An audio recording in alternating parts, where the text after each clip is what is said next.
It's gonna rain tonight. Sally, they have typhoons in Hawaii, but did they stop living? Yeah, well, okay, thanks for letting me know anyway. Bye. How do you like that?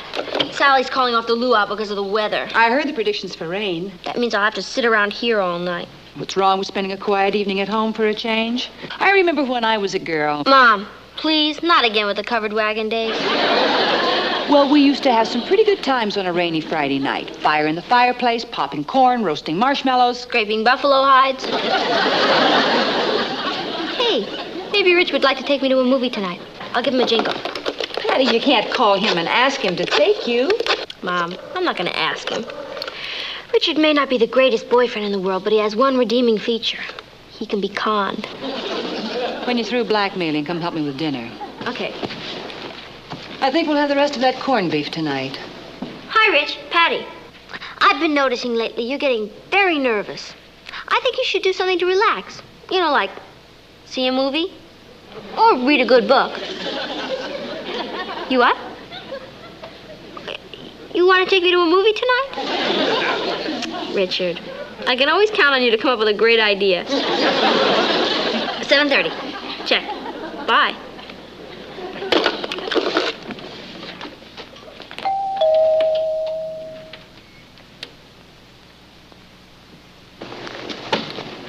Yeah?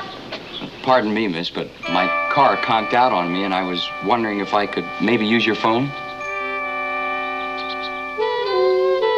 Yeah. My phone. Oh, don't go away! Frankie Avalon. It's Frankie Avalon.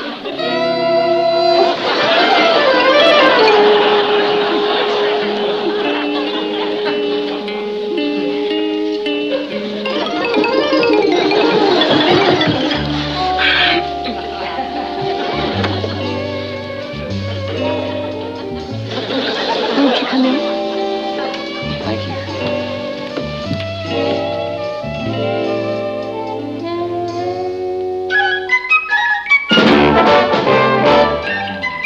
Meet Kathy, who lives most everywhere, from Zanzibar to Berkeley Square. But Patty's only seen the sights a girl can see from Brooklyn Heights. What a crazy pair! But they're cousins, identical cousins all the way. One pair of matching bookends, different as night and day. Where Kathy adores a minuet, The ballet russe and crepe Suzette. Our Patty loves her rock and roll, a hot dog makes her lose control.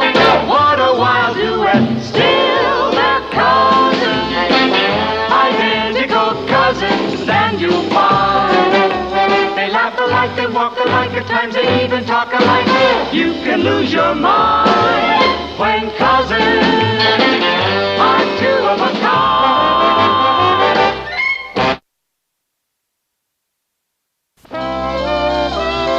Yeah, that's right. Frankie Avalon.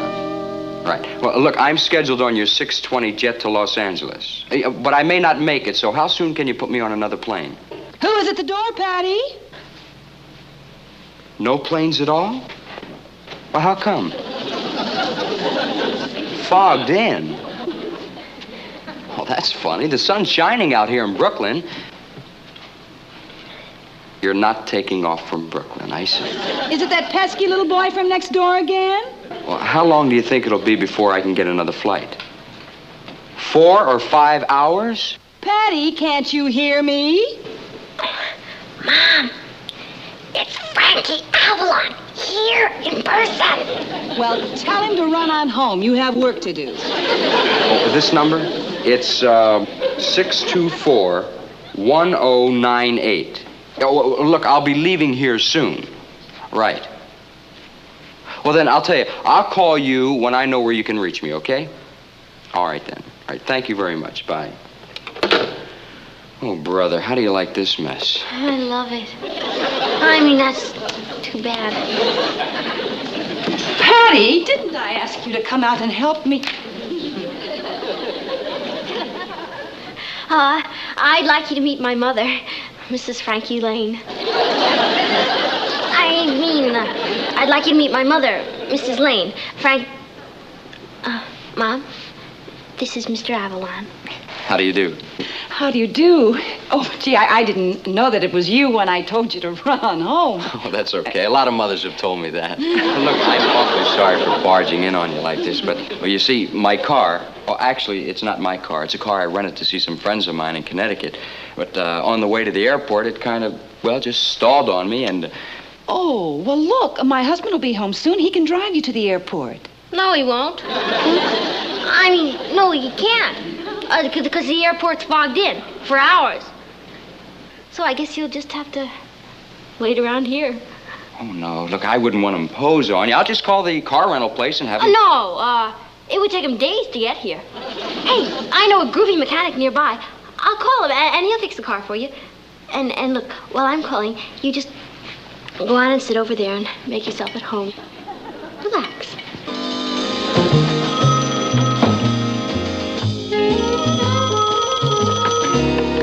Hello? Richard? Hi. Would you be a doll and come over and do a tiny little favor for me? I want you to fix a car for a friend of the family. Gee, Patty, I just got out of my work clothes and started to clean up for our date. What do you mean, forget our date? Richard, stop being difficult and just come over.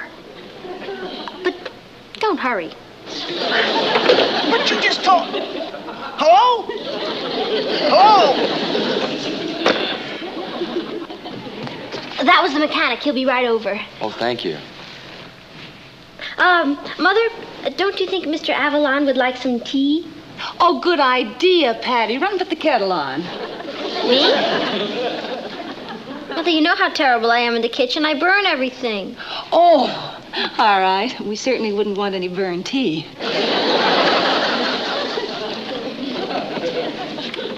Well, here we are.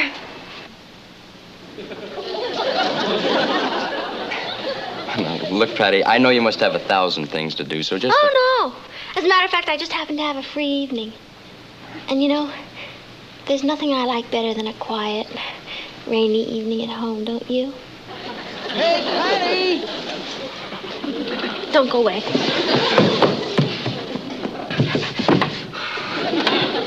Hi, Patty. Oh, can I come in? Whoever heard of fixing a car in the house? How did you get here so fast? I hurried over to find out why you didn't want me to hurry. Well, exactly who does this car belong to? A rental company. Well, then why don't they fix it? Richard, you're never going to get anywhere asking a lot of useless questions. Oh, boy, it sure looks fouled up in there. Yeah, well, first you gotta... Wait a minute. Here it is. It's a loose distributor wire. I can fix that in a minute. Oh, no, you can't. It's got to be more serious than that. Why did the wire jiggle loose? Because what it jiggled loose from is defective, right? Right. Wrong. Well, just take it out and take it home and fix it. And don't hurry. Just take all the time you need. Oh, wait a minute. What about our date? I'll be looking forward to it.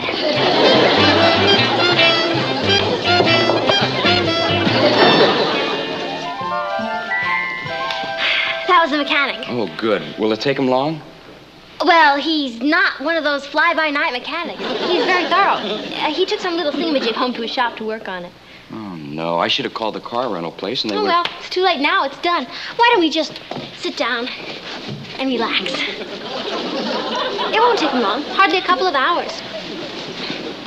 A couple of hours? So I guess you'll just have to stay and have dinner with us. Look, wait a second. I can't move in on you people, put you to all that bother. Oh, it's no bother. We have to eat anyway. Why, of course. All we have to do is put on an extra plate. It's no trouble, really. Well, all right. But only on one condition. Promise you don't go to any extra fuss for me, huh? Oh, I don't have to promise that. You're just going to have to take pot luck. Oh, I hope you like corned beef. Wonderful. Love it. Mother, I think I'll help you get dinner.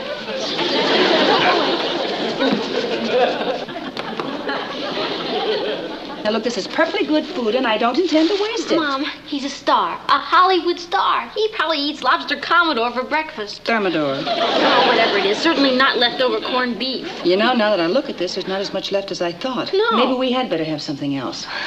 Now you walk in his face. I'll call the butcher and see what he's got that's nice. And expensive. Well, get some caviar, too.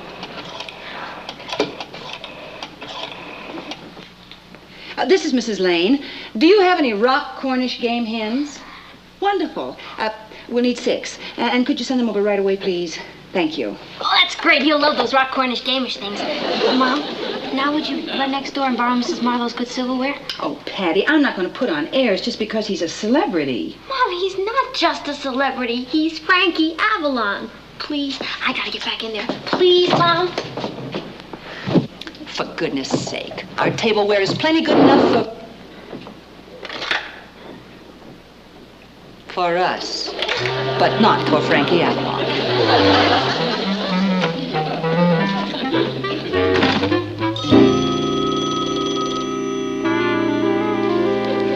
Your phone's ringing. It's nothing important. It might be the airport calling. Oh, I'll get it. Don't go away. Yes.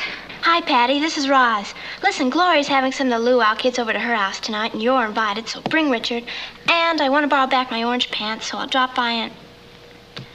What do you mean, no? But I want to wear them tonight. Okay, so I'll put them on the porch for you. Right? Oh, I'll put them in a plastic bag. Why would I want to keep you out of the house? Roz, have you got a crack in your wig? There's no boy here. I gotta go now. Goodbye. I have to put Roz's orange pants on the porch. I mean, she lent them to me, and now she wants them back. Don't go away. All right.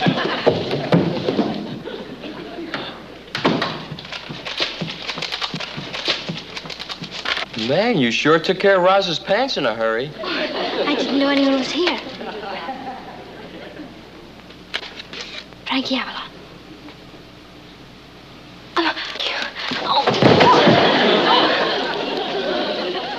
Oh, my ankle. Are you all right? I think so. Which ankle is it?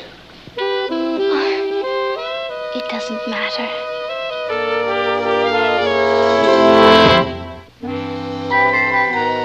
Easy now. Do you think you could stand on it? I'm not sure, but I don't think you should let go of me. Well. Oh. What? She's Patty, and I'm Kathy, her cousin. For a minute there, I thought I was getting a little wiggy. Kathy, for heaven's sake, stand up. That's hardly ladylike. Oh, she hurt her ankle. Here, Kathy, better get you over to the couch. Thank you. I really don't think we should take any chances. Why don't I get her upstairs and into bed and out of the way where she'll be more comfortable? That's very thoughtful of you, Patty, but I'll be fine, thank you. Down here. Take it easy. Careful.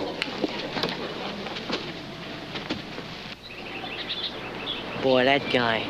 It wasn't his ball.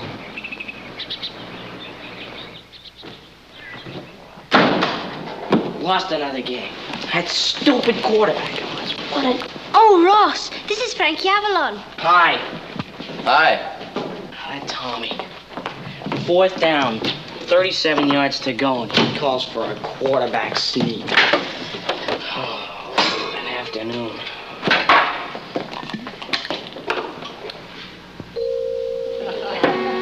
Frankie Avalon.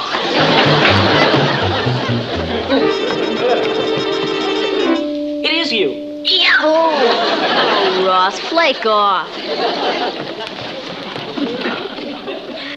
Now, if someone can tell me where I can find a basin, we'll start soaking that ankle. Oh, well, there's one in the kitchen under the sink, but really, you shouldn't do all this for me. Hey, Eddie, guess what we got at our house? You'll never be able to guess what I tell you. Look. What do you think you're doing? You blabbermouth, shh. I don't want a whole bunch of kids swarming all over here bugging him. As a matter of fact, there are a couple here now I'd like to get rid of. Can't I just tell Eddie? He's always bragging about the time Fabian stopped at his dad's gas station. No, I don't want you to tell anybody. Now, why don't you just go upstairs and do your homework or something?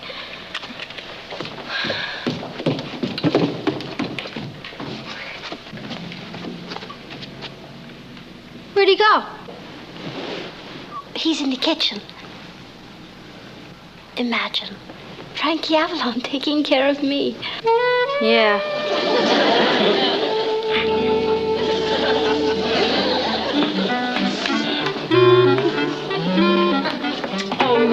Here, Frankie, I'll do that. Oh, that's all right. Hey, Patty, Roz is there to see you. Roz! Oh, no. Don't go away. Hi, Roz. Hi, you said you'd leave my orange pants on the porch, but I didn't see them there. Oh, well, they're right in here. Come on, I'll get them. Let me get a glass of water. No. The water's been turned off. You know what this kind of weather does to the pipes. Come on, they're right in here.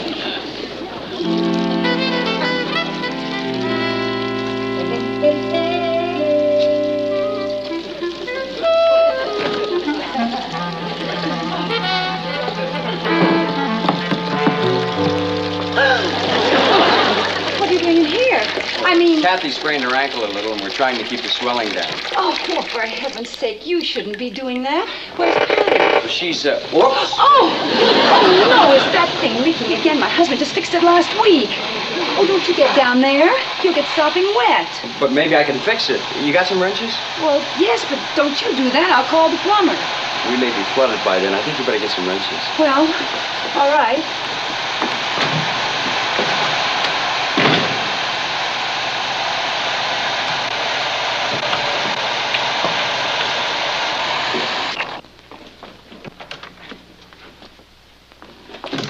Oh, good. You fixed it. No, not really. I just shut the water off. Oh. You see, the problem is in this valve here. It, isn't really much, but I think I can take care of it. Oh, that little tiny leak? Well- Oh, for goodness sake, I'll call the plumber. You don't have to bother no, with that. really. We can just keep a bucket under there. No, I've got the wrenches. Kind of. Oh, see, that's ridiculous. No, I'm pretty good at this sort of stuff. I'll take care of it. Oh, hello, dear. I'd like you to meet Frankie Avalon. I'm sorry, Nat, but I can't help it. A man comes home from work and finds his wife under the sink with a strange man, and she says, "Dear, I'd like you to meet Frankie Avalon." I guess there must be a logical explanation for this. Actually, you know, it's your fault. Mine. Well, if you'd fixed the plumbing properly, we wouldn't have had to be under there. No, really, it's my fault. You see, my car stalled on the way to the airport, and, well, your daughter was kind enough to let me use your phone, and... Oh, Patty, I should have known she'd be involved in this. Then I had to wait here because the airport called and said it was fogged in. Well, she's maneuvered a lot of things, but this is the first time she ever managed fog. Well, anyway, it's very nice to meet you, Frankie. Oh, thank you. Mr. Avalon, Frankie Avalon. Oh, well, listen, let me take over here. This is no way to treat a guest. Oh, no, look, I might as well finish. Anyway, I'm pretty good at this sort of thing. Well, the least I can do is give you a hand. Natalie, Oh, I thought you might like to borrow my samovar along with the other things. It makes a nice little dinner touch when you're having special guests. Who did you say it was? Nobody at all, just a little family gathering. Oh. Well, for heaven's sake. Isn't that... Well, of course it is. Hello there.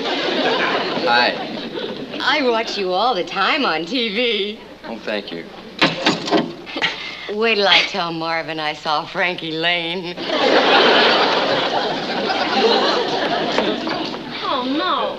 Papa, come out from there. You'll hurt yourself. Oh, don't be ridiculous, Patty. I know how to handle tools.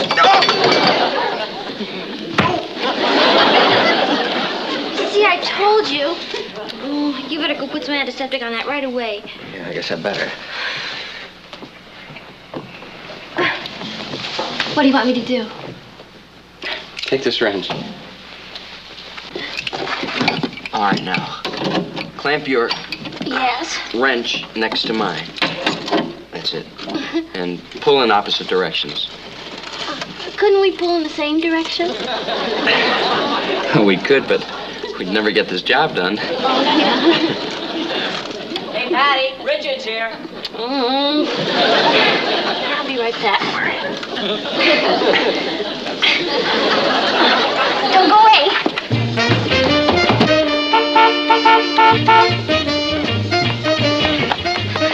What do you think you're doing? I did what you told me to do. I took the distributor out, I checked it, I put it back in, and everything runs fine. So you can tell your friend he can go home now. Can I come in and wash up? No. Why not? Because my father and My father's fixing the water. It's out of condition. Oh, what are you talking about? Richard, will you stop arguing and go home and wash up? You're a mess.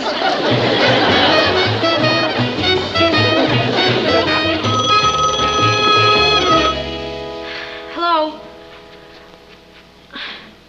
Who's calling? The airport?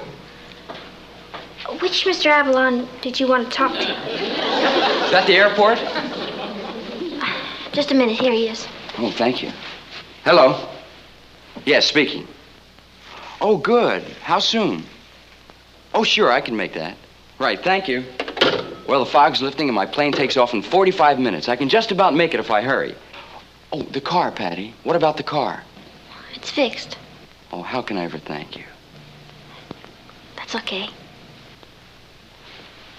And Mrs. Lane, I'm awfully sorry to miss out on your corned beef. I really am. But at least you didn't go to any extra fuss for me. Oh, no, no fuss at all. Kathy, Goodbye. you take care of that ankle. I will, thank you. Bye now. Mr. Lane, you have a wonderful family. I don't know when I felt more at home. And listen, if you have any more plumbing problems, give me a call. At these prices, don't think I won't. And Patty, thanks for everything. Bye. Bye now.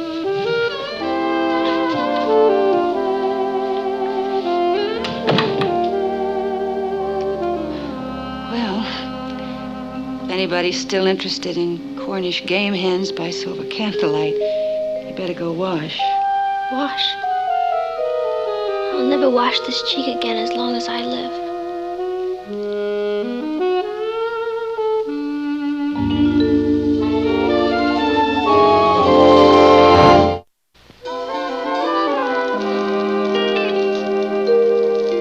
Well, come on, Patty. What are we gonna do? Are we going to the movies or to Monica's? I don't know, Rich. I really don't feel like doing much of anything. Why don't we just stay home and listen to some records or something? Well, that's cheaper than going to the movies. What do you want to hear? The Stones, the Animals, the Beasts. Rich, how about something more like, what's his name? Frankie Avalon? Frankie Avalon? What a way to spend an evening.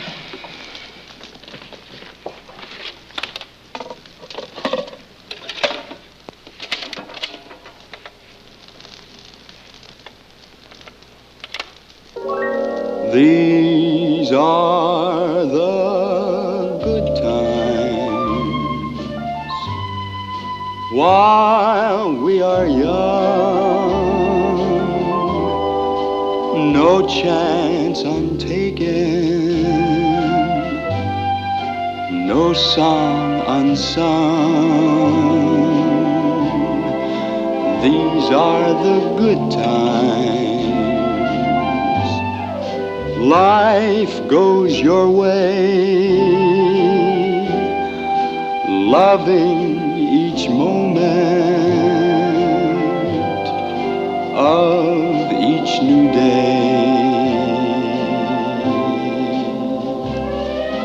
While the meadows are green,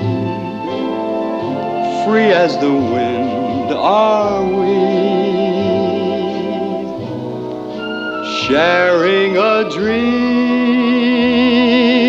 living our destiny. These are the good times, long as you care, and all of the good times we'll always share.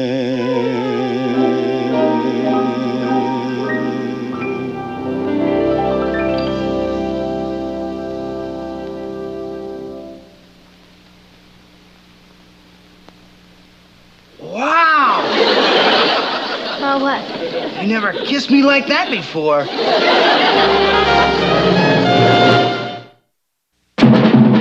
Here's Kathy, who's lived most everywhere, from Zanzibar to Berkeley Square.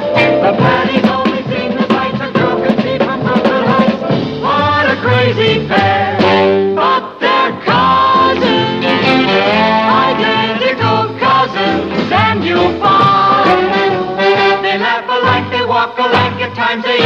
talk alike. You can lose your mind when cousins are two of a kind.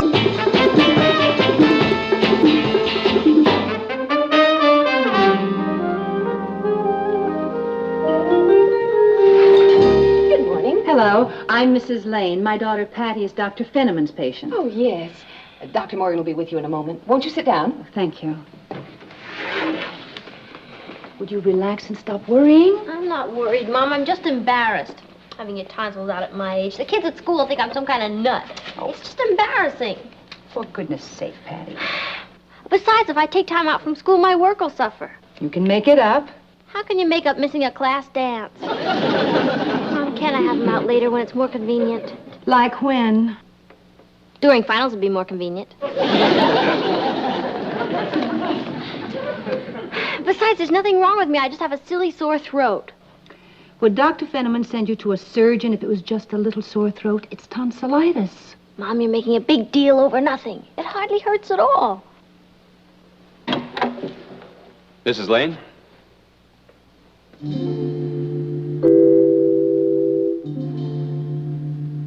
I'm Dr. Morgan.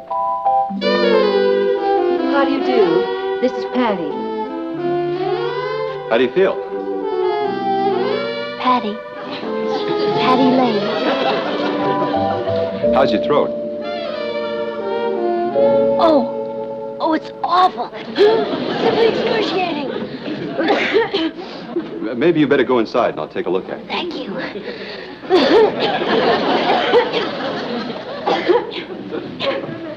Don't be alarmed. Through these portals pass some of the greatest actresses in the world. Excuse me.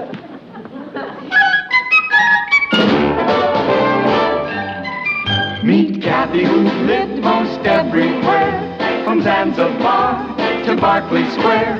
But Patty's only seen the sights a girl can see from Brooklyn Heights. What a crazy pair. But they're cousins, identical cousins all the way.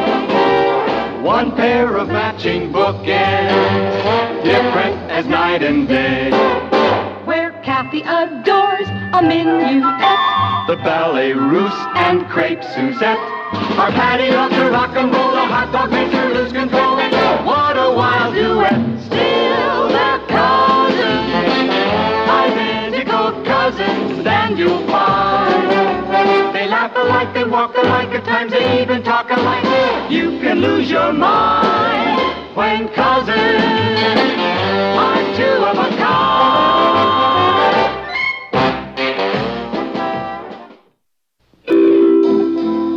I get the feeling you're not too thrilled about having your tonsils removed. Whatever gave you that idea? And Dr. Finneman told me about you. Well, he didn't tell me about you. Well, why don't you sit down and we'll take a look. Aside from your throat, have you had any other symptoms? Hot and cold and a little dizzy. Well, when did that start? A couple of minutes ago. You can sit back and relax. All right, open up and say, ah. Ah, Well, I'm not crazy about what I see. I am.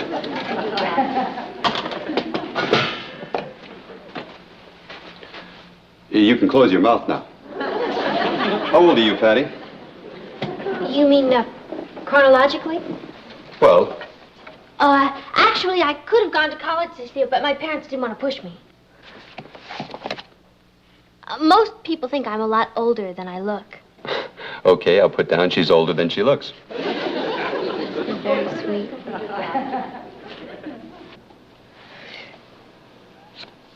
My, that's an interesting frame. Is that a relative? It's my sister. Oh. It's funny, most men have pictures of their wives in their offices. Only if they're married. Oh. Well, I might as well give you the bad news, Patty. You're going to have your tonsils out. Oh, that's terrible. The question is when. How about tonight? I'm not doing a thing. No, Friday is the first time I can take care of it. It's a date. I'll check you into the hospital on Thursday so we can prepare you. In the meantime, I want you to take these pills 3 times a day. They'll reduce infection. Well, I guess that's about it. I'll see you at the hospital. I'll be looking forward to it. I'd like to thank you very much, Doctor. You've been very kind and very considerate, and I want you to know I feel very safe being in your hands. May I ask you a personal question? Oh, yes. Is that something new? What? A jacket that buttons down the back. Oh. I'll talk to the nurse about checking you in the hospital.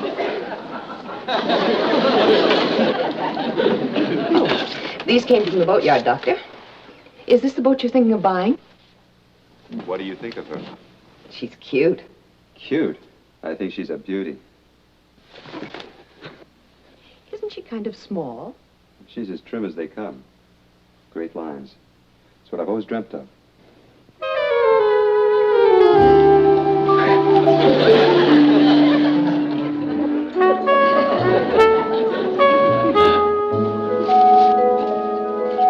Kathy, I couldn't believe my ears. He said I was a beauty.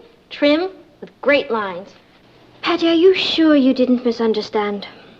How could I? Mom was the only other person in the office. Still, don't you think you're going a little overboard with all of that? You don't think I'm going to wear my crummy kid stuff to the hospital, do you? What does he look like? Kathy, you'll absolutely flip when you see him. He's tall, with kind of streaky blonde hair, and way out eyes that kind of look at you. You know what he looks like? Have you ever seen Troy Donahue? Yes. Well, he's even better looking than that. Boy, am I glad I got an A in first aid. How we doing, hon? It balances. Got lucky, huh? What's all this? Bed jacket, negligee, and a nightgown. This stuff costs more than the operation. Well, I think Patty's got a little crush on the doctor. I thought I'd indulge her. Pretty good indulgence. Hey, how's this Dr. Morgan seem to you, anyway? Dreamy. But I mean, does he seem to know his business? Well, Patty and I were both very impressed with him. Well, I guess he does know his business. Hello? Oh, hello, Dr. Morgan.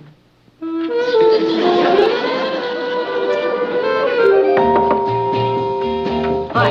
Who said you could come in? Well, I knocked, didn't I? Get up, you're going to drip all over my new nightgown. Why don't you drip downstairs? Not me. I stay clear of doctors. Doctors? What doctor? Dr. Dreamy. He just called and said he was coming over. Why? Probably wants to collect his bill in advance. Kathy, do you suppose he's coming over to see me? I doubt it. Well, you really are a doubting Thomas. You know, if everybody had your attitude, nobody'd believe in love at first sight. Thanks for dropping these off, Doctor. Yeah, it certainly was nice of you. I'd have been happy to come by and pick them up. Oh, it's all right. It's important that she get started on those tonight. And she forgot them. Someday Patty will forget her head. Well, that's understandable. She's a little overexcited about the whole thing. Yes. I'm afraid our Patty has a slight tendency to overdramatize. Dr. Morgan. Surprise. Hello, Patty. Have you met my mother? Yes, we met this afternoon in the office. Oh, and my father? Yes, we met. Oh. That's my cousin Kathy. Hello, Kathy. How do you do, Dr. Dreamy? Dr. Morgan. You forgot the pills I gave you this afternoon. That's why I came by. Oh, well, I'd like to thank you for looking after my welfare. Mother, have you offered our guests some refreshments? No, I haven't. Coffee, tea, or milk? I'd love some coffee. Good, I'll go make some. Oh, don't bother, Mother. You know how I love to fuss around the kitchen. You do. And it'll give all of you a chance to get better acquainted. Excuse me. Kathy, would you mind giving me a hand in the kitchen? Well, why don't we sit down and make ourselves comfortable? Was I right? Isn't he something else? He really is. Kathy, I'm so excited I could scream. Patty, the only problem is, apparently he's just come over to drop off the pills. Are you kidding? Don't you see? That was just an excuse. Come, we better make the coffee.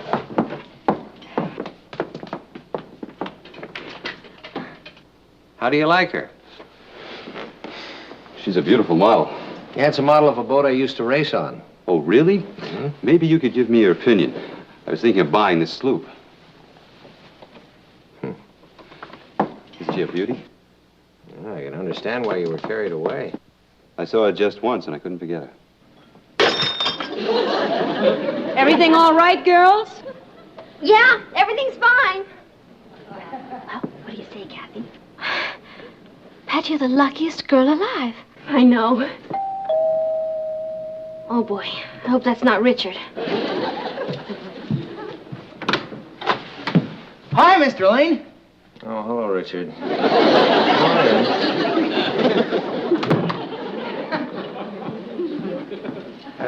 Dr. Morgan, this is Richard, a friend of Patty's. Hello, Richard. Hi. Hi, Richard. Where's Patty, Mrs. Lane? Oh, in the kitchen. I don't know what's taking so long with the coffee. I hope you're not in a hurry. I can stay as long as the dishes hold out. After major surgery, you don't go to a dance. Oh, why not? You're not gonna dance with your throat. All you gotta do is keep your mouth shut. Richard, you really don't know much about medicine, do you? After this kind of a thing, the whole body is in a state of shock. Okay? I'm not going to the dance either. Why not? I don't mind if you take somebody else. I'm not interested in taking anybody else but you. Richard, there's something I have to tell you. Yeah? You've heard of puppy love. Yeah. Well, there's nothing wrong with it. It's very sweet and very romantic. But like everything else, one day the puppy grows up. Do you understand? Hey, that's great! Well, where is it? What? The puppy they gave you because you're going into the hospital.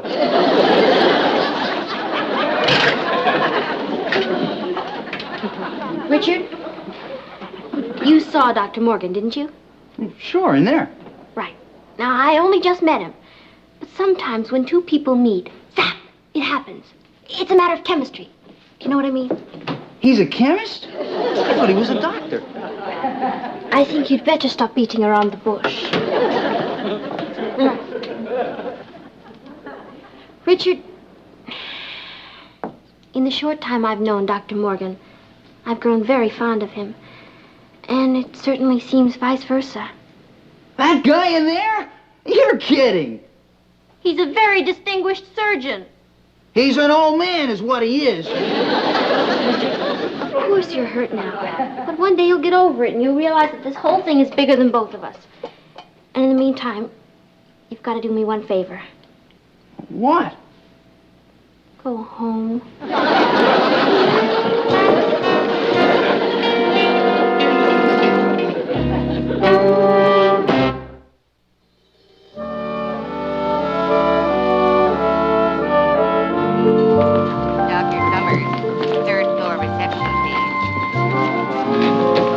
Say, Ross, is he's just too beautiful to be true. You heard what? That's ridiculous. Where did you hear that the doctor and I were going steady? It's all over school? Well, for your information, Roz, Dr. Morgan and I are just good friends, and the rumor you heard is absolutely, well, it's absolutely premature. Right. Goodbye. What'd she say? I'm not sure. I think she denied it. Then again, she didn't. Uh-huh. That's just what all the other girls said. I think a girl should finish her education first. Roz, how would you like to make a little sick call? On Patty? Right. And if she's not sick now, I think she will be. Oh, Miss Peters, you should know about this. What kind of qualities do you think a doctor's wife should have? Why do you ask? Well, I have this friend who's on the brink of going steady with a doctor. Well, a doctor's wife should be the kind of woman who can get along with 2 hours sleep, doesn't mind getting up in the middle of the night to fix a pot of coffee, and doesn't get drunk at medical conventions.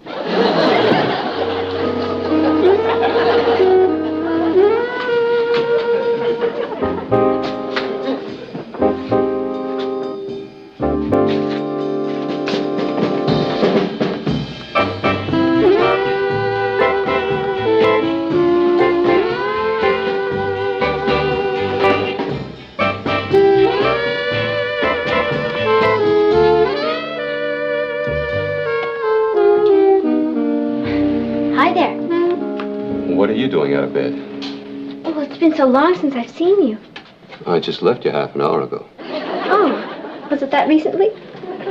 Well, as long as I'm here, I just thought I'd mention something in passing that may interest you. I don't drink. Well, I'll make a note to the dietitian not to put any martinis on your tray. Oh. Is that your sailboat? Yeah, I just made an offer for her. Isn't she a beauty? She? Well, nautically speaking. She's a little small, but she's as trim as they come. Small? And as trim as they come? Doc, you didn't have those pictures in your office the other day when I was there, did you? Uh-huh. And you had them last night at our house. Yeah, as a matter of fact, I was showing them to your father. Oh. Something wrong? My heart, it just stopped beating. Excuse me.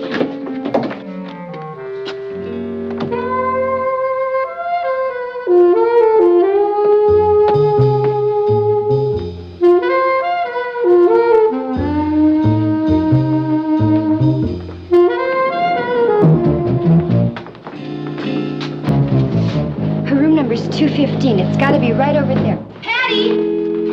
Patty! Hi! What are you doing here? We just thought we'd drop in and see how you were. Where is he? Who? Who do you think, Dr. Morgan? Oh, him who? He's, around. Well, we're dying to meet him. Oh, well, he was just called out on an emergency in Flatbush. You just said he was around. Oh, that's it. He is around. In Flatbush, trying to find the emergency. Dr. Morgan. Yes, Miss Peters. Dr. Morgan? You're just too groovy. Oh, Patty, you must... You're looking terrible. Where?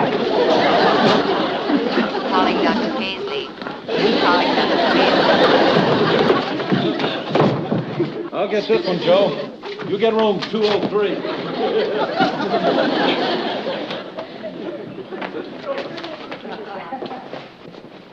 Hello, little lady. You know something? We're going to have that little old gallbladder of yours out in no time at all. Gallbladder? I already have my gallbladder out. Now, look, pussycat, who knows better, you or the doctor? Oh, but I really don't. That's all right. I'm not a doctor, but I can tell you this. A lot of people get along just swell without a gallbladder. Oh, but it's a mistake. I keep telling you it's a terrible mistake. Yeah, well, they'll be ready for you in a few minutes. Please. Relax, pussycat, relax.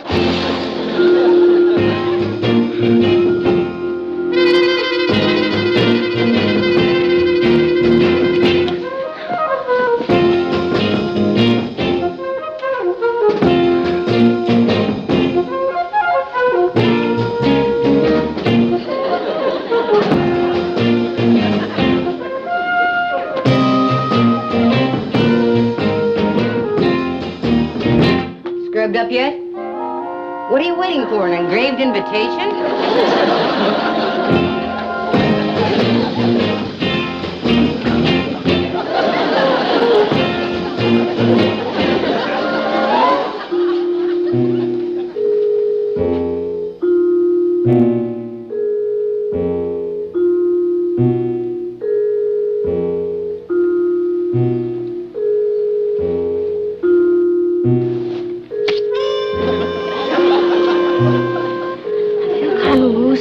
First time?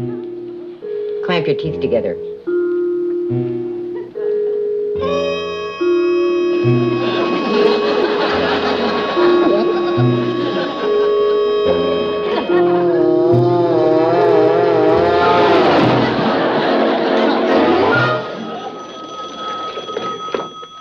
Dr. Morgan. Yes, Miss Peters. Patty, no, she's not here. What do you mean you can't find her? Well, check it out and call me back. Dr. Morgan? Yes? I'm Richard Harrison, Patty's friend. Oh, sure. Hello, Richard. What can I do for you? Sit down. I'll stand. I'm here to lay my cards on the table. What? Lay my cards on the table? Face up. Oh, I know. You think I'm just a kid, and you're an older man. But long before you met Patty, she was going steady with me. Since kindergarten, if you want to get down to cases. I suppose Patty discussed this with you? Sure, that's how I found out. All I want to tell you is, don't pick up the marbles yet. I shouldn't. That's right. I'm still in the game.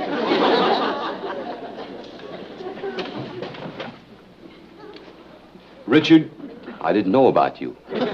Patty and I haven't had time to discuss her past. So let's put it this way. The decision is up to her. She'll have to choose between us. And may the best man win.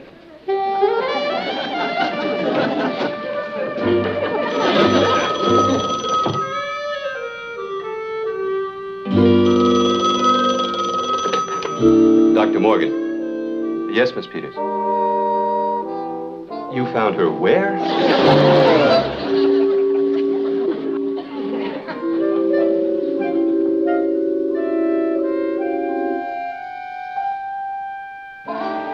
Where am I? You're back in your room. Oh, yeah. I feel like such a jerk. Well, don't think about that now.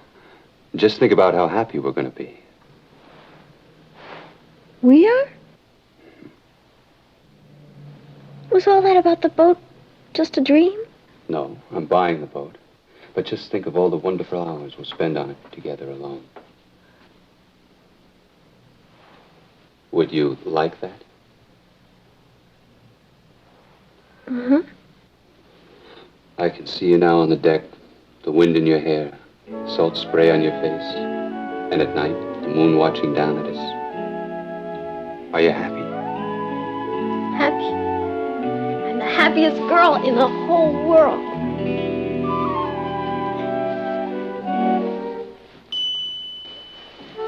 I'd like you to rest now. I think we better go. Bye, Dr. Morgan.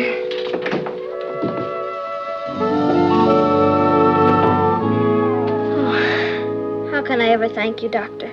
By taking a nap. I want you to get plenty of rest before the operation tomorrow. Okay. But you know what you just did? You saved my reputation Reputation? as the biggest liar in Brooklyn Heights High School. Oh, boy. What am I going to tell the kids when I get back to school? Well, I imagine a girl as talented as you could think of something. Well, why don't you tell them you dumped me? Mm-mm. They've seen you. Well, you could tell them, I've got it. The letter. What letter? The letter from Dr. Schweitzer inviting you to come to his jungle hospital and work with him. What choice did I have? I couldn't keep you from dedicating your life to such a worthy cause. So I decided to be noble and give you up to the world. We discussed it like intelligent, sophisticated, civilized people, and came to the only conclusion possible. That each of us must go on his own way, pursue his own life, knowing that a broken heart will mend in time.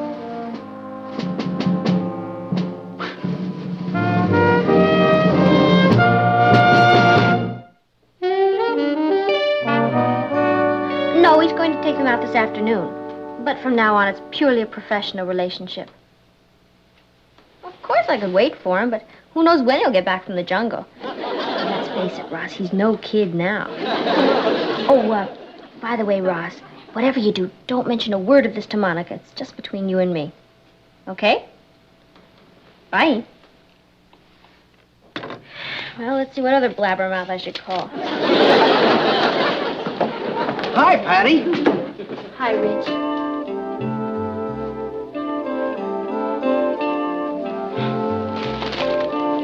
Thank you. They're beautiful. I came as soon as I heard the news. I thought I saw you going down the hall. Well, Richard, the best man won. Doc, look at it this way. There are plenty of other fish in the pool. On your way over to the jungle, you might meet a very nice girl on the boat. Oh, there's a lot of spinsters that go on those cruises. The thing to do is sign up for shuffleboard, see? And, oh, be sure and take a light dinner jacket. Go for that.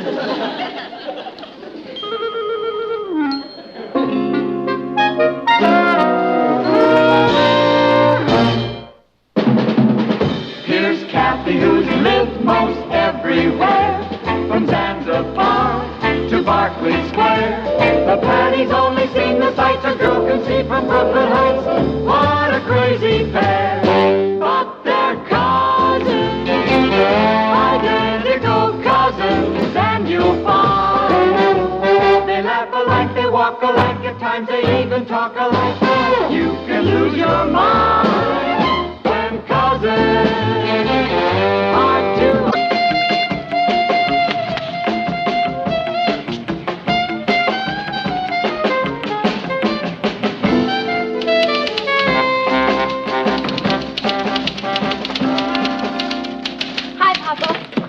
Kathy get home yet? Yeah, she went upstairs. Oh, went right up to her room, huh? That's bad. What do you mean? Papa, we're all gonna have to be especially nice to her. What happened? Just about the worst thing you can imagine. She flunked an exam? No, I'm talking about something really terrible. She lost her autographed picture of Ringo Starr? Papa. Well, what is it, for Pete's sake? She wasn't invited to Monica Robinson's party. Oh. Well, I think she's strong enough to bear up under that. Papa, you don't understand. This isn't just a Saturday night get-together with hot dogs and soda pop. It's the whole bag. It's caviar and champagne. Caviar and champagne? Well, okay, pizza and punch. But if you don't get invited, you're practically an untouchable. Poor kid, she must really be shook up. Well, she didn't look particularly she didn't seem very upset. Papa, don't you recognize the Pagliacci bit when you see it? Laughing on the outside, crying on the inside. I'm gonna go cheer up her insides. Will you yell when Richard comes? Only if I see him first.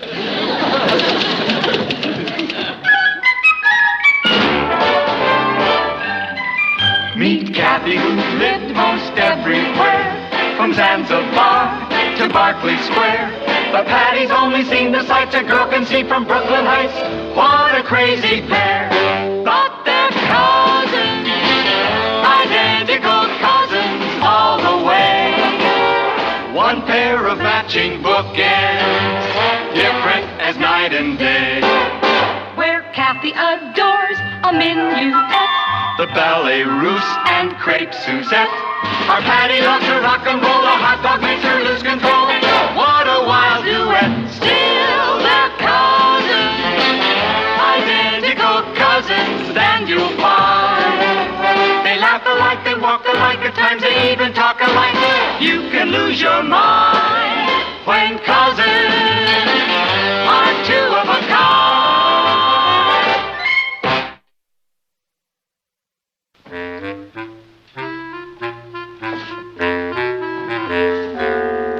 Kathy, I know how upset you are about not being invited to Monica's party. I'm not upset, Patty. I hardly know Monica. Cousin, this is your Aunt Patty. You don't have to pretend with me. I'm not pretending, and I'm not upset. Kathy, the very fact that you refuse to admit you're upset only proves how upset you are. Any psychiatrist will tell you that. Stop being silly. Okay. I just want you to know I'm not taking this lying down. Richard's over at Monica's now trying to swing it for you. Isn't that putting Richard in an awkward position? So what? He's been in an awkward position all his life. Besides, when I met Richard, he was going with Monica. So he can wrap her right around his little finger. Hey, Patty! There he is. I'll be right back.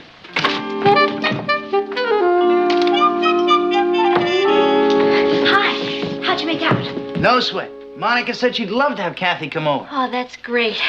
There's just one little complication, Patty. It seems when Monica invited me, there's something I didn't realize. Yeah? Well, you see, she expects me to be her date. What? Yeah, now that kind of puts me in an awkward position.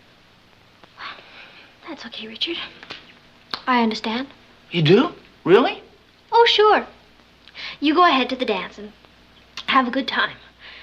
Enjoy yourself. There's just one little thing I want you to do for me. Well, sure, Patty. What? Get out of here, you ankle biter, and never show your fangs around here again!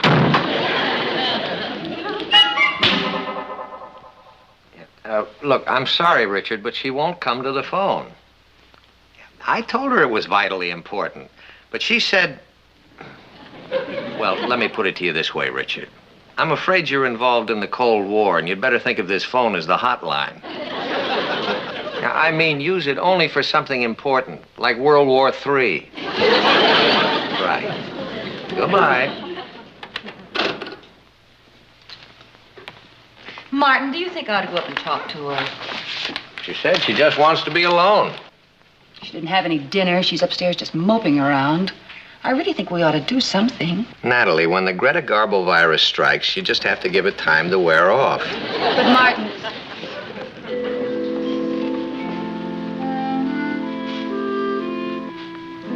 How you feeling, Patty? Fine. Would you like a sandwich, dear? No, thank you, Mom. I just came down for a glass of water. I'll get it. What's wrong with the upstairs water? Doesn't have an audience. Patty, before you slam the door... Who is it, Patty? Nobody.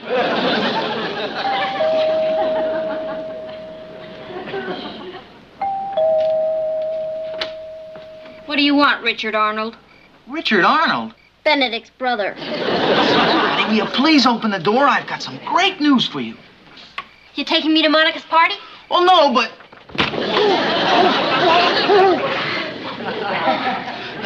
Patty, this is even better. Will you listen? I'm listening. What's the one thing you want more than anything else in the world? To go to Monica's party. No, I'm talking about a chance for you to sing with a band. A band? Well, sort of a band. I know these guys and they've got a group and they're looking for a vocalist. And I've practically sold them on using you. Are you putting me on? I swear. Oh, Richard, that's absolutely boss. Then I can tell them you're interested in singing with them? Sure, if they'll play at my party. Well, I'm sure they will. What party? The one I'm giving the same night as Monica's. With live music. I'll knock her right out of the box.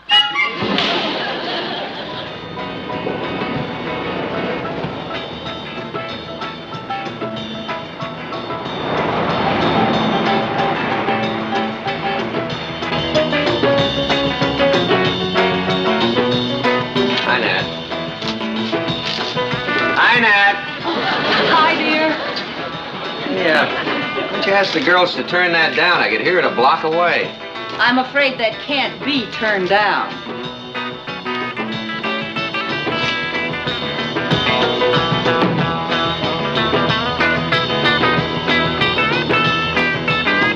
Who are they?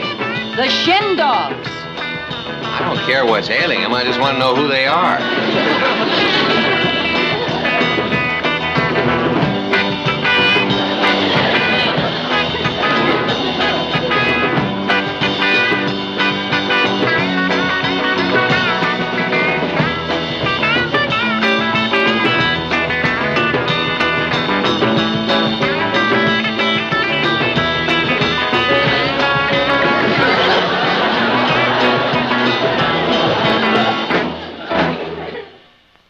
Hey, Guy, tell Patty we're ready for her now. Okay, Guy. Hey, Guy, they're ready for you. I know, Sally. I know you were invited to Monica's. But did you know that she's just having records and I'm having the Shin Dogs? I'm their vocalist, you know. Well, the point is that if Monica expects you to make that big a sacrifice, what kind of a friend is she? Okay. Yeah, well, it's up to you. Bye, Sally. You can cross that one off, too, Kathy.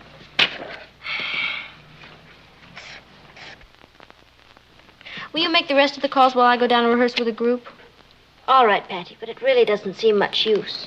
We'll keep at it anyway, okay? You know, that's what I like about you English. You never say die. It's not only that I mind her having a party, I don't like her doing it to retaliate against Monica. I think we ought to do something. How about an anonymous call to the police? I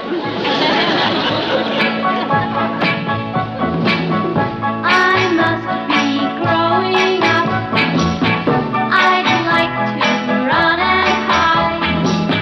There's something going on. I want to stop inside. Tonight he held my hand, and when our fingers touched, I felt butterflies.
Patty. That was great. We're lucky to have you with us. How lucky to be here.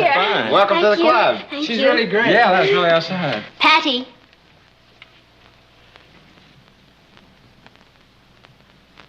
Couldn't get anybody?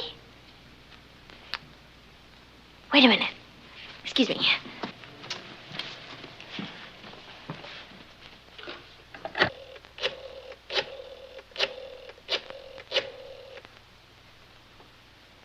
Hi, Rich. Patty. Rich, I want you to call Monica and tell her that I'm going to be very big about the whole thing. And if she's willing to merge her party with mine, I'm willing to throw in the live music.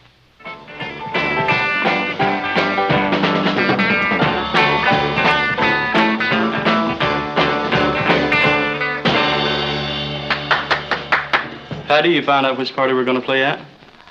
No, but Richard should be here soon with the latest developments. I sure hope you guys don't mind playing up here, but my folks thought it'd give us a little more elbow room. Oh, no sweat. This is fine. Good. Did you talk to her? What'd she say? Well, her reaction was generally very favorable. Generally? Well, as far as the group coming over, that's great with her. But she was kind of bugged about one thing. Me? Well, you gotta expect it, Patty, after the way you sabotaged her. I see. That means I'm wiped out. That kind of leaves us in a bind. What do we do now?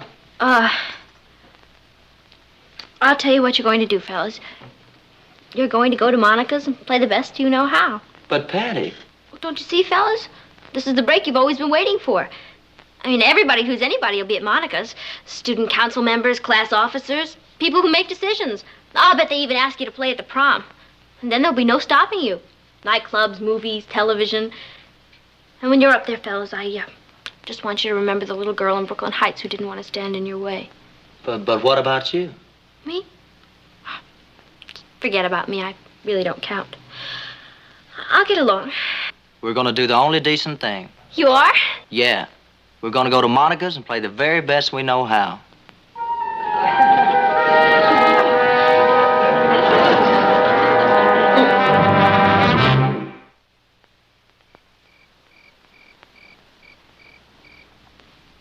What's that funny sound? Silence. It's refreshing, isn't it? What a week. You know, Nat, sometimes that girl of ours does things that really renews my faith in parenthood. You mean like insisting the boys play without her? And telling Kathy to use her best dress and telling her to go to the party and have a great time. And you should have heard her. She was so bright and cheery. I'm not disturbing you, am I? No. We were just talking about you. Oh? Patty, I know you've had a lot of disappointments this week, but I want you to know I'm very proud of the way you handle yourself. Oh, well, it's nothing. I mean, what's a party anyway? It's not a matter of life or death, is it? That's my girl. I'll get it.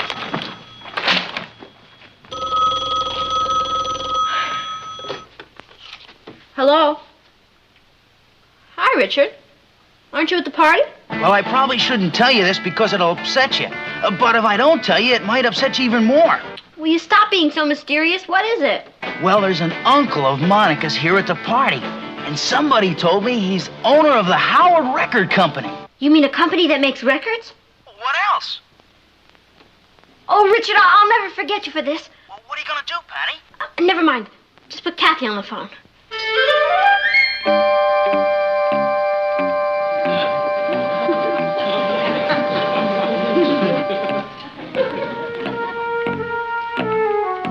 Patty?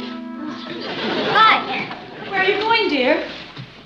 Just out for some fresh air. See you later. Oh, wait a minute. What have you got on under there? Oh, just something I threw on. Patty, you're not really going to that party, are you? I have to, Pablo. It's a matter of life and death. Well, I hope you know what you're doing.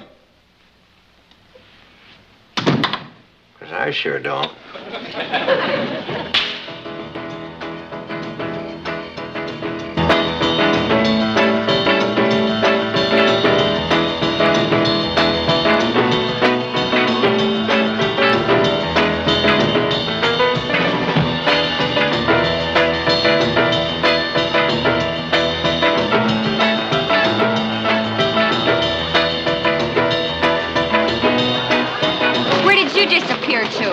was just making a telephone call, Monica. To another girl, I suppose. Not unless you consider my mother a girl.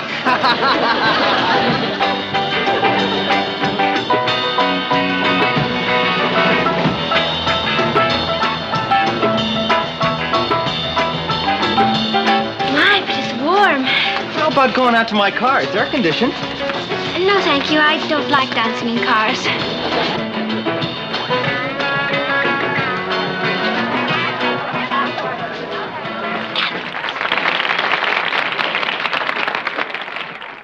My, but it's suddenly gotten chilly, hasn't it? It has? Yes, would you mind getting me my sweater? I've got a heater in my car. With long sleeves? Thank you. Her uncle's still here. Hurry up. Go on. Kathy, I don't know how to thank you for this. That's all right, Bet.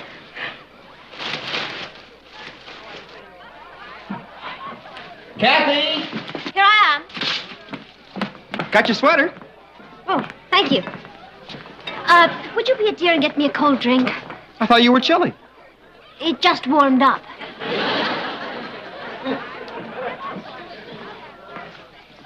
Oh, Kathy! Oh, Monica. My, that's a lovely dress. Thanks. But you said that before. I did? Well, you know the old saying, here comes mint twice, you'll know it's nice. I never heard that. Of course you did. I just told it to you. Excuse me, there's someone I'm dying to meet. Kathy, I want you to meet my uncle. That's who I'm dying to meet. He just flipped when I told him you were English. Uncle Howard, Yes? this is the girl I was telling you about, who's from England. How do you do? It's a great pleasure indeed. Nice to meet you. What part of England are you from? Do you know London very well? Know it. I spent 3 years there. Is that where you live? No, but it's a great place to visit. Yes. What city are you from? Wickenham Criffet on Clough, but we call it Whiff. Clough? I don't seem to recall any river by that name. Oh, well, perhaps that's because it dried up many years ago during the drought. Drought in England? Of course. That's what caused the potato famine. Oh, that was in Ireland. Oh, well, it spread to England during the Middle Ages. Really? Of course. Thus the expression Middle Age spread. What? Excuse me, I promised this dance to someone.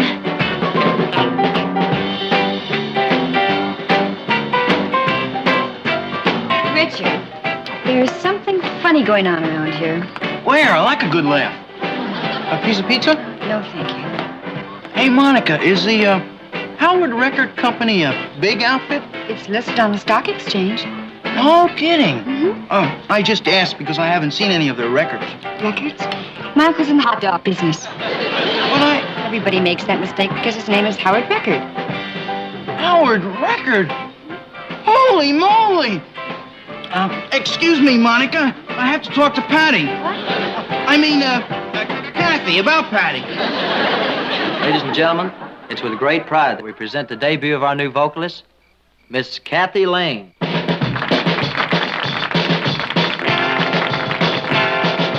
I've got a neighbor, he's a nice young man, lives just across the way. And every morning when he goes to work, you can hear him say, "Ah, inner-idiot I am, inner-idiot I am, I got married to the widow next door. She's been married 7 times before, and everyone was an innery. She wouldn't have a Willie or a Sam. I'm a right so man, I'm innery. Inner-idiot I am."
Well, I'm going to put her away. You've got your nerve, Patty. Oh, Monica, you're wrong. I'm Kathy. Oh, yeah? So when did you go home and change your dress? I just had to come and tell you how much I enjoyed that. You're very good. Thank you. Will you please leave? Will you please flake off? I'm trying to talk to your uncle. I do have to run along, but before I do, I was wondering, is there any chance that you could use us? We work very cheap. I beg your pardon? Well, the Howard Record Company has always been one of my favorites, and we'd love to work for you. Oh, I'm a little confused. Why would you want to work for my company? Oh, let's face it, every singer likes to make records. Oh, what? Records? You mean you thought... Patty, let me present my uncle, Mr. Howard Record of the Howard Record Company. He makes hot dogs. Hot dogs? Oh, the best. Oh, wait till I tell the gang about this. They'll die laughing. Now, wait a minute, Patty. You gotta remember, I went way out on a limb for you. Richard, do me a favor. The next time you decide to go out on a limb, just keep right on going.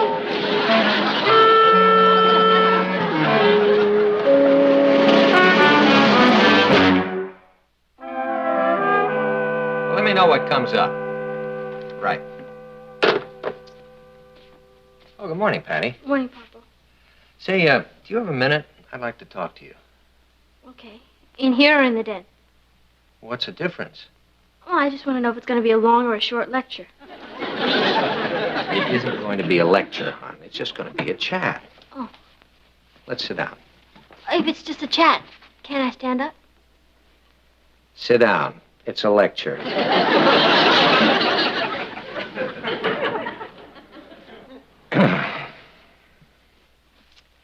Now, in the first place... All right. What I want to say is this. All of us have to learn in life that we have to conserve our energy, to save it for the things that are really important instead of wasting it on every little crisis that comes along. You mean Monica's party? Yeah, that's exactly what I'm referring to. Now, let's just take a look at what happened to you. All of the pain and the disappointment you went through. In the first place, you tried to organize your own party. And then you spent all of that time rehearsing with the boys. And then you finally went to the party, even though you didn't have an invitation. And you embarrassed yourself in front of all your friends. Now, what did all of that expenditure of energy lead to? Not a thing. I hate to contradict you, Papa, but you're wrong. All my energy wasn't wasted. Monica's uncle flipped over me. Well, that's nice, but what of it? What of it? Look what he gave me. Howard Record Company. No, the other side. This entitles the bearer to a hot dog at half price at any Howard record shop. Okay.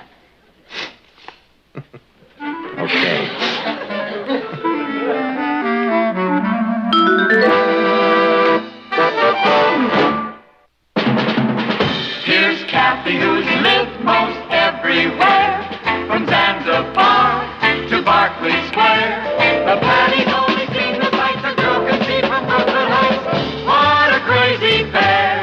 But they're cousins, identical cousins, and you'll find they laugh alike, they walk alike, at times they even talk alike.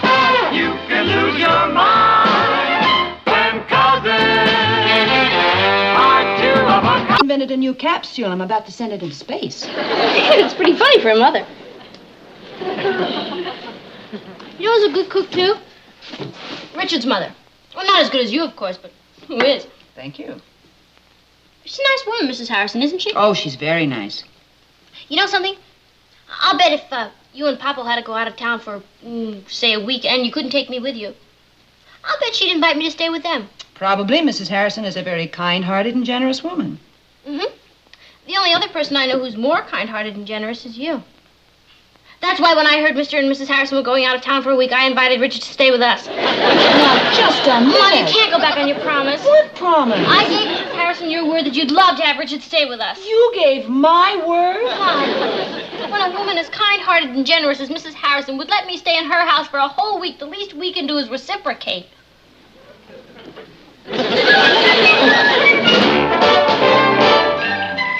Meet Kathy, who lived most everywhere, from Zanzibar to Berkeley Square.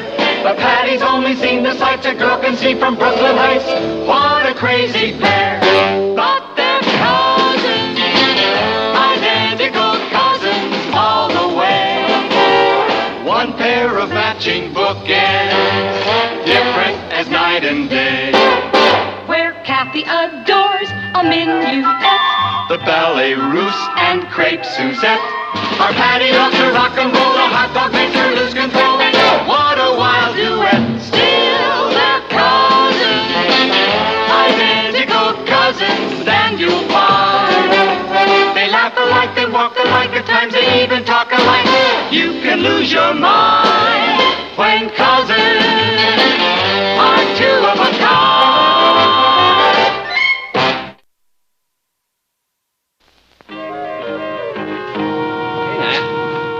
Got the cot.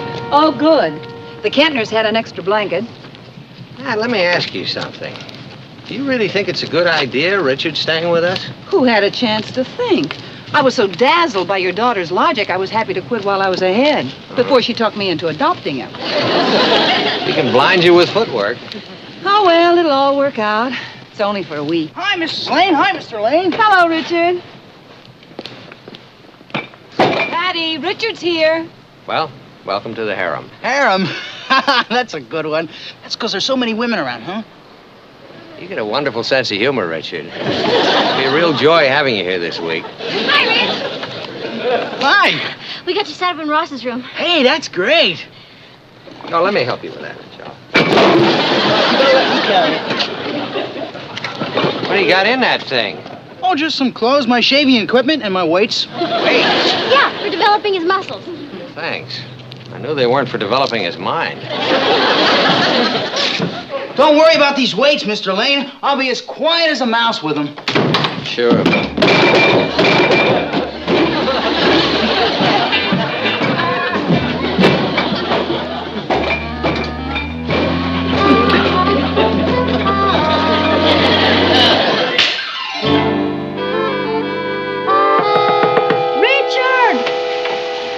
Forget it, Kath. Ross, what are you doing up so late? I've been trying to get in there for hours. Kathy, all through? All through? I haven't even started. Richard's more of a bathroom hog than you are. Oh, that's part of his physical fitness program.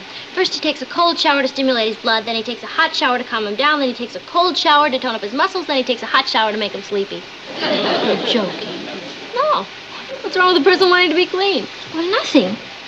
Only aren't you afraid he'll drown? Oh, hi, girls. Traffic getting a little jammed up here? Oh, no, Papa. We were just talking about Esther Williams. How's Richard getting along so far? Just fine. He was telling me how much he enjoyed Mom's dinner. Well, we certainly enjoyed watching him eat it. Last time I saw food disappear that fast was in a magic act. It may interest you to know that in some countries, if a guest leaves anything on his plate, it's considered an insult. Well, in that case, he's got a fine future ahead of him as a diplomat. Well, either Richard is finished or the reservoirs run dry. Nothing like a bunch of showers to make a guy feel sleepy. Oh, you go ahead, Patty. No, Kathy, that's okay. After all, Richard is my guest. No, you go ahead. No, go on, really. Look, if anybody has to be inconvenienced, it should be me.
Ross?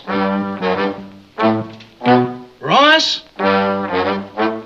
Ross? Are you awake, Ross? No. Now that we're both awake, why don't we talk about something? What about? Oh, I don't know. We can think of something to talk about. Did you hear that bugle? It's funny you should mention that. Did I ever tell you about my cousin Fred? Who? The one in the Marines. Boy, is he in great shape. Rugged, you know what I mean? He's in such great shape you could hit him in the stomach with a sledgehammer and he wouldn't even feel it. What's he doing blowing a bugle at this time of night? And you know why he's in such great shape? Now get a load of this. He never sleeps on a mattress. None of the guys in his company do. Even when they're in camp, they sleep on the floor. Now, what do you think of that? Oh, I think it's a great idea. But I'm going to be an atomic scientist, and they all sleep in nice soft beds like this one. Good night,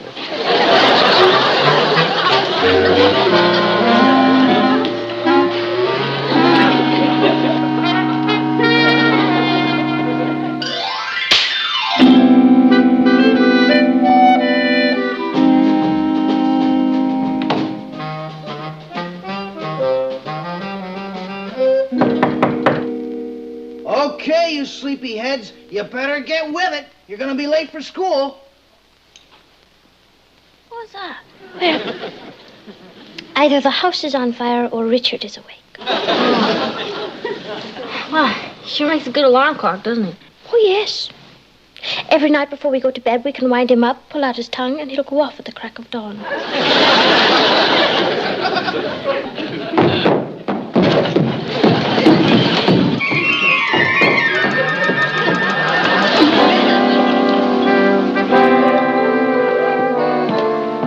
Morning, Mrs. Lane. Morning, Twinkle Toes. Huh?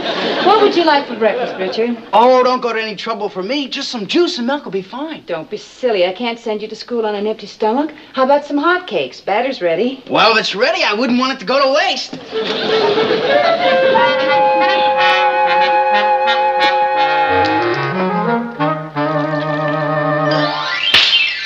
But why do we have to pick up after Richard? We don't. I do. It's part of my deal with Mom. I never thought it possible, but he's even sloppier than Ross. Oh, come on, Kathy. Boys are not supposed to be neat. And besides, it only looks sloppier because Richard's clothes are bigger.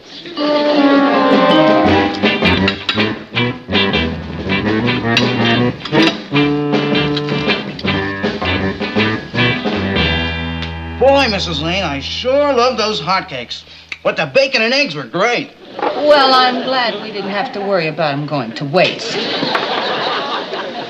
I better get my things together. Are you sure that'll hold you until lunch? I'll pick up a couple of candy bars on the way to school. I'm gonna get my books. Okay.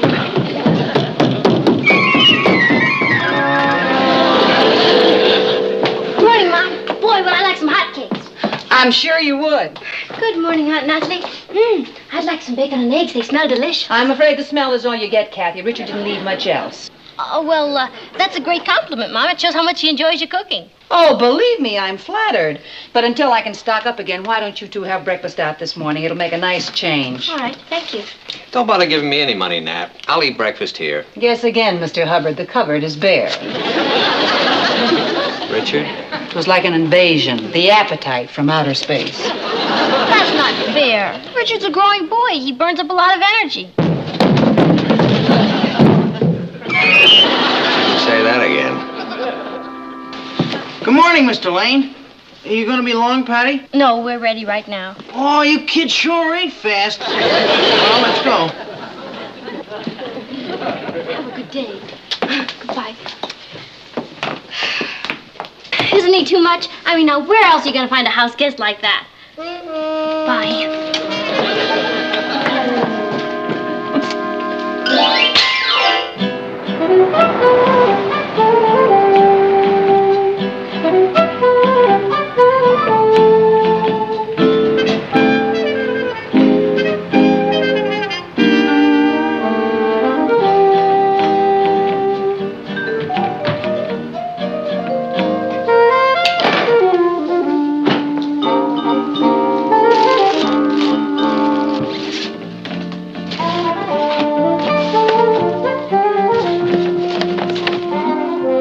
Careful, sir. My husband may be home any moment. So what's all this stuff? Oh, I had a gay mad fling at the supermarket, stocking up on some of Richard's favorite foods. His favorite foods? Anything edible. You know, Natalie, I think you're right. About what? We have been invaded. Richard is a Martian. Do you think that's the answer? It's war on a fiendish scale. They're going to eat us into submission. Terrible way for the world to end.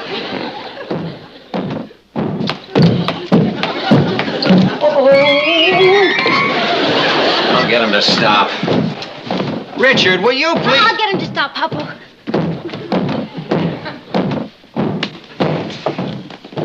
Natalie, why don't you put that where it'll be safe? Oh, no, it's become a game, and I am determined not to lose.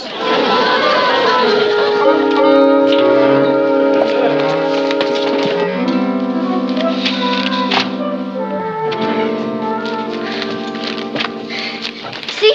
I got him to stop jumping. Good. He's working with his barbells now. They don't make so much noise. Good. That'll help his appetite. He's wasting away. Oh, we got a card from Richard's folks this morning. They're having a wonderful time. Wish I was there.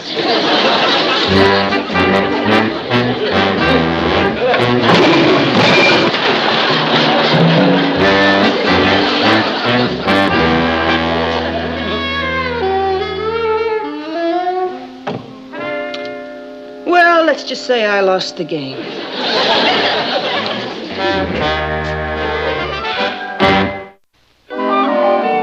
One moment, please. I'll call him. Richard! Long distance. Thanks a lot, Mrs. Lane. Hold it, Nat. Huh? There's nothing to save. I keep forgetting. Hello? Oh, hi, Mom. Oh, wow. We're having a ball. No, I won't forget.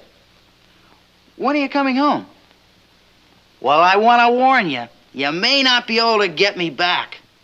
The Lanes might not let me go. They're crazy about me. Yeah, sure. Okay. Bye for now. That was my mom. Oh. I didn't know we were going out. We're not. I am. You mean you've got a date with somebody else? Well, why the big flap, Richard? You know I date other fellas. Yeah, sure, and I date other girls, but not while I'm at your house. Richard, I made this date a long time ago before you ever got here. Well, what difference does that make? I'm your guest. Well, if you're going to be that flaky about it, I suppose I can break it. Okay. Okay, what? Okay, break it. You are the most inconsiderate, selfish person I have ever met. Well, what am I supposed to do here by myself? Do whatever you please. Look, don't think of yourself as a guest. Think of yourself as one of the family. Good night.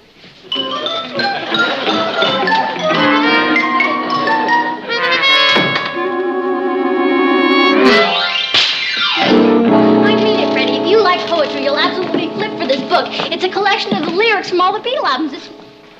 Richard! Well, I didn't realize it was that late already. What do you think you're doing? Come on in and sit down and make yourself comfortable. How have you been, Freddie? Okay. Richard! We haven't seen you around here lately, young fella. I guess school's been keeping you kind of busy, huh? Yeah, kinda. Richard! Well, the only way to get ahead is get the nose down to the old grindstone. I remember when... Richard, aren't you getting a little tired? Tired? Heck no, Patty. Tomorrow's Saturday, and I...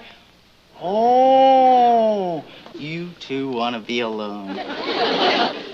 Well, I guess maybe I am getting a little tired. Don't stay up too late, you two. Oh, those kids. I'll go get you that book. I want to hold your hand.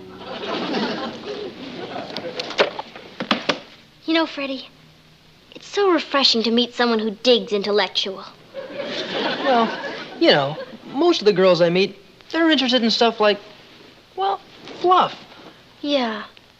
I guess I must be the old-fashioned type. I like sitting home in front of the fireplace and listening to great music or watching a good horror movie on TV. Boy, you got soul. The first time I saw you, I said to myself, boy. Go right ahead, kids. Don't let me interrupt.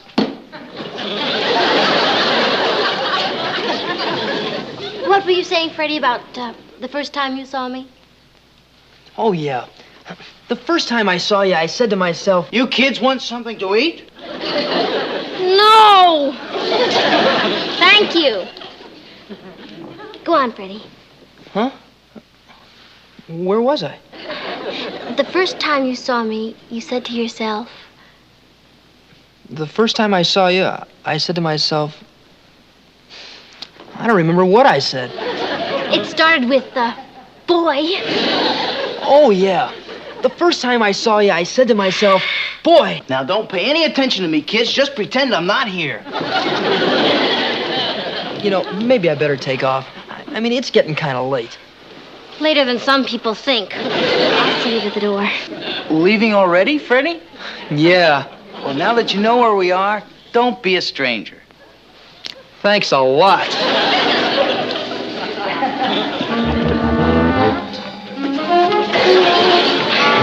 I had a wonderful time, Freddie. Thank you. I'll call you tomorrow, Pat. Okay, bye.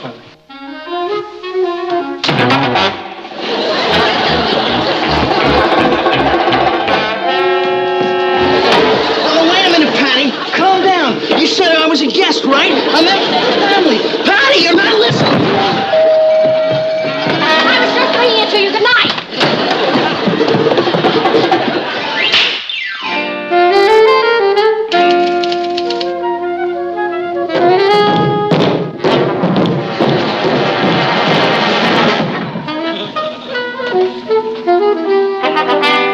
Sorry about that. I dropped my shot put. Oh, that's all right, Richard. I'm going down to practice now. Fine. See you later. Well, he may not be too bright, but he's clumsy. Stop. What do you think Ross is going to be like in a few years? You trying to get me to leave home?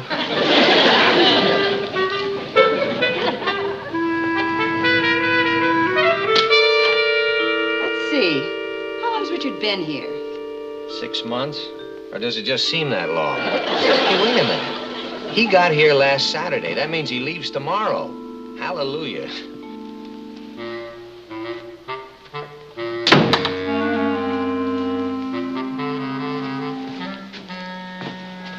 I forgot my money.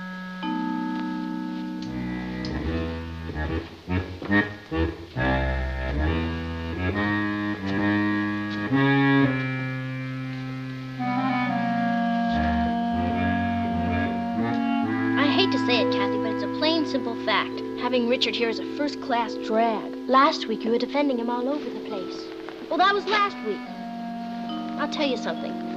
You never know a man until you've lived under the same roof with him. That's original. I'm sorry to have to say this, too, but Richard is inconsiderate and stubborn, and he eats like an army of warrior ants.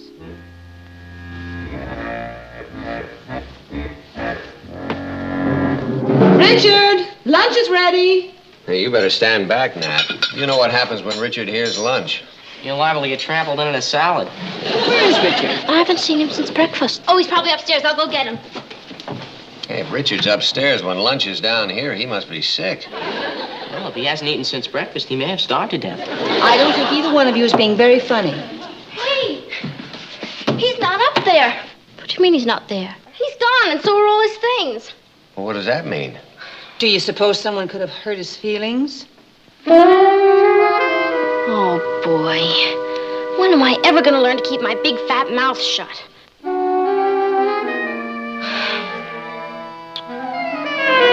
You don't have to apologize, Patty. I must have been the creep of all time. Oh, I wouldn't say that. You wouldn't? No. Maybe you were a little noisy, but nobody's perfect. Oh, I never said I was perfect. Oh, what I mean is you're only human. Oh, I know I have my faults. Oh, so what of it, Richard? Look, every teenage boy is sloppy and clumsy. And eats like an army of warrior ants.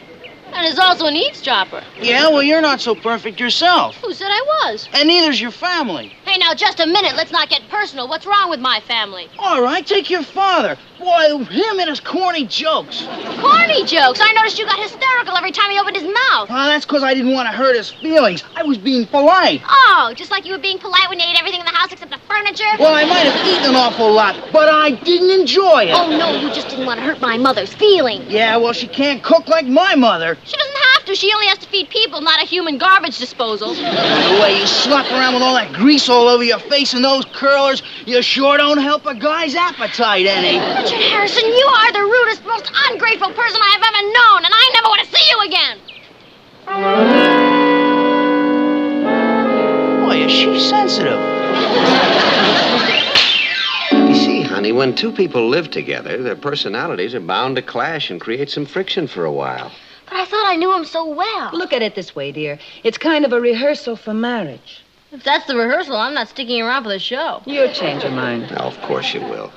Marriage is a series of adjustments. Rough edges have to be smoothed out, compromises made, and that's a full-time job. That's what I said. I'm not sticking around for the show. Believe me, darling, it's worth the effort. Well worth it. Did you two go through all that torture? I'll tell you a little secret. We still do occasionally. Well, anyway, I guess I'll just have to find somebody else to rub edges with. After that hassle we had, I'll never see it. I'll get it.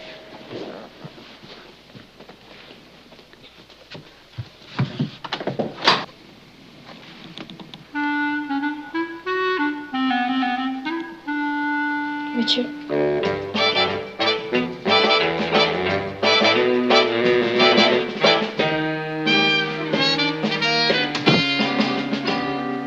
Well, hello, Richard. Hi, Rich. My mother told me on the phone to give you flowers after I left. Richard, wait a minute. Now, look, we've all known each other too long to let a little misunderstanding ruin our friendship. He's right, Richard. I'm awfully sorry about what happened, Richard. Will you forgive us? Please, Rich. You mean you're not mad at me? Of course not. Why would anybody be mad? We were glad to have you. Of course, Rich. It was a great experience. Oh, gee, thanks. You're not just saying that to make me feel better. Of course not. What are friends for? Anytime your folks are out of town, you're welcome to stay here. Oh, boy, that's great. I just got a wire from Mom. As long as everything's going so well here, Mom and Dad are going to stay another week. Well. That's great, Rich.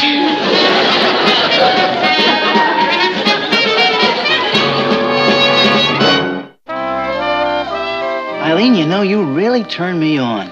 Are you sure it's all right? All right. It's a guess. No, I mean my being here. Well, sure. Why wouldn't it be? I don't know. It's just kind of spooky. Your date bringing you to another girl's house. Oh, don't worry about that. The Lanes want me to feel like one of the family. I know, but You know still... what I said to myself the first time I saw you? Richard. That's right. I said to myself, Richard. Hi, Rich. Oh, hello, Eileen. Say, would you kids like a sandwich? Now? Well, sure. You come out of the kitchen and I'll fix you something nice. Hattie, we're not hungry and we're not going into the kitchen. Oh, all right. Then I'll go in and get a sandwich and come back here and we'll all sit down and have a nice little chat.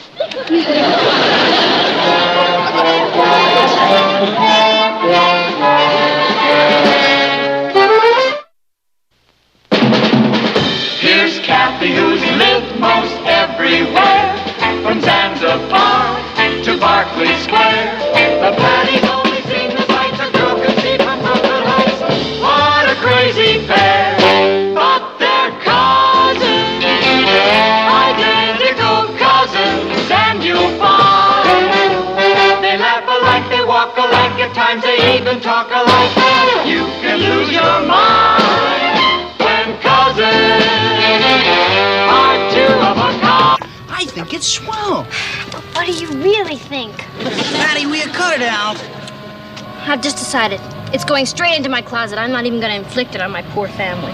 Okay, Rembrandt, I'll see you tomorrow. Rich, Yeah? what do you really, really think?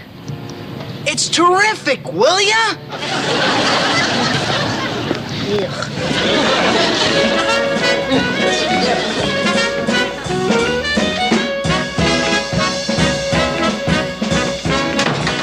Oh, hi, honey. Hi. How was school today? Oh, great. Say, what do you got there?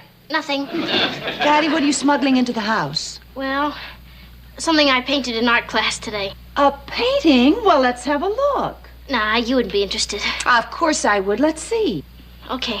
Now, Mom, if you absolutely hate, loathe, and despise it, and you will, you don't have to say it's wonderful. Patty, it isn't as though I were expecting a genuine Picasso. Oh, what? Oh, I think it's charming. I really do. It's in a style they call op art. It certainly is. That's a new school of painting. Yes, I know. Which I just flunked out of is what you're trying to say, isn't it? Not for a moment. Here, let's take it into the living room where the light's better. You really think you should? Certainly. Imagine, we've got a painter in the family. Meet Kathy, who lived most everywhere, from Zanzibar to Berkeley Square. But Patty's only seen the sights a girl can see from Brooklyn Heights. What a crazy pair. But they're cousins, identical cousins all the way. One pair of matching bookends, different as night and day. Where Kathy adores a minuet, The ballet russe and crepe Suzette. Our Patty loves to rock and roll, the hot dog makes her lose control. What a wild duet. Still they're cousins, identical cousins, and you'll find they laugh alike, they walk alike, at times they even talk alike. You can lose your mind when cousins are two of a kind.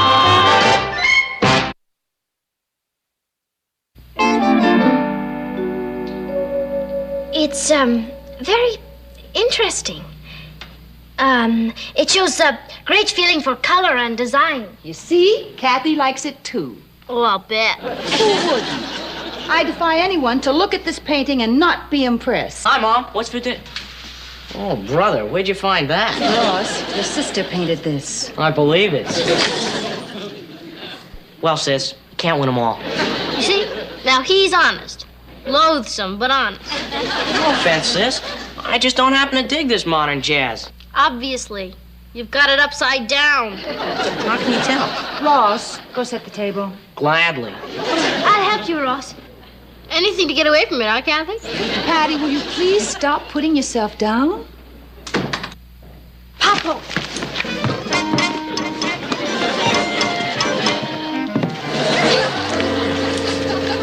Hi, ladies. Hi, honey. How'd it go today?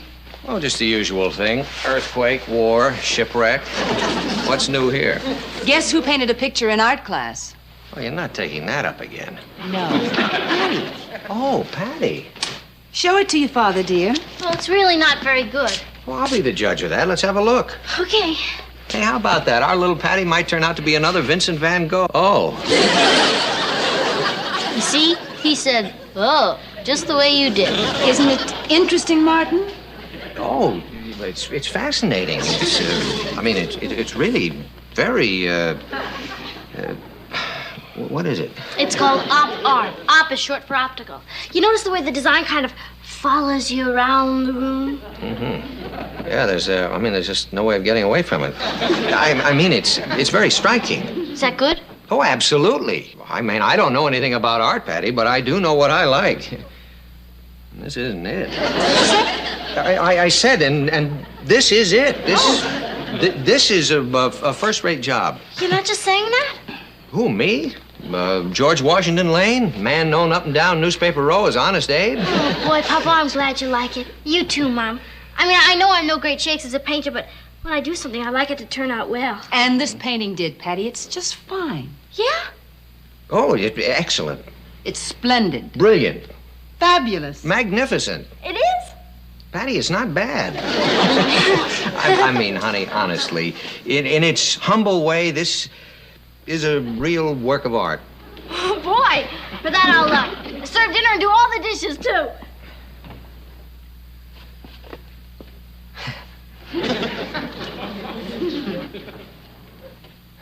Well, my love, mission accomplished. You don't think perhaps we laid it on too thick? Impossible. Who was it who said, for the person receiving it, there's no such thing as excessive praise? George Washington Lane. Hail and farewell to you, fella. Hail and farewell. Oh, of course. Now that Patty's had her moment of triumph, she'll put that in the closet and forget about it. I'm Speechless. I thought it was the least I could do after you made such a fuss over it. Do you like the frame? I helped pick it out. Oh, thank you, Kathy. That's very sweet of you. And it was her idea to hang it over the mantel, too. Excuse me. You know, Papa, I was going to put it in your study, so every time you looked up from your typewriter, there it'd be. Would you rather have it in there? Oh, no. I don't want to be selfish about it. Well, good. I mean, this way the whole family can share it. Hey, what's for breakfast? Skip it. I'm not hungry. You're getting a little static from your son, the critic, who wouldn't know a work of art if somebody busted it over his head. It means a lot to realize that day after day, this is going to be waiting for me when I come home from work. Just think, Papa, even years and years from now, when I'm married and moved away, it'll still be hanging there. That's a beautiful thought.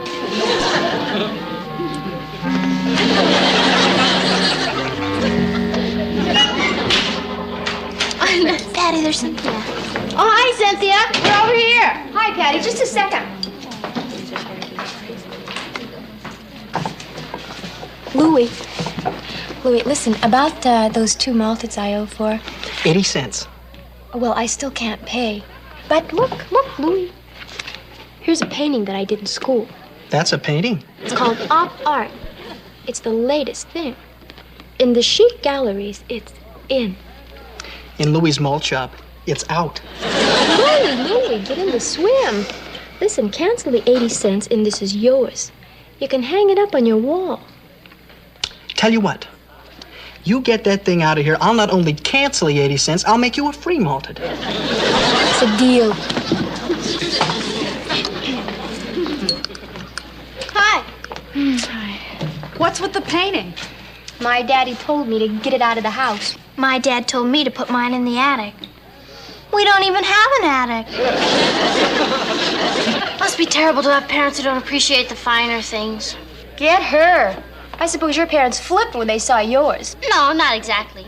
They merely said it was brilliant, charming, magnificent, superb, and a great work of art. That's what they say. Next thing you know, it's Atticsville. Depends on the caliber of the painter. My painting's hung over the mantel. I don't believe it. It's true. We put it up this morning. This morning? That gave your folks all day to get rid of it. Very funny. Okay. My painting is available for public viewing at any time. Well, don't count on it, Patty. Your mother's probably using it right now to wrap up a fish. If that's what we're having for supper, I'm having a hamburger. No, it's not for supper. One of our neighbors brought it home from a fishing trip.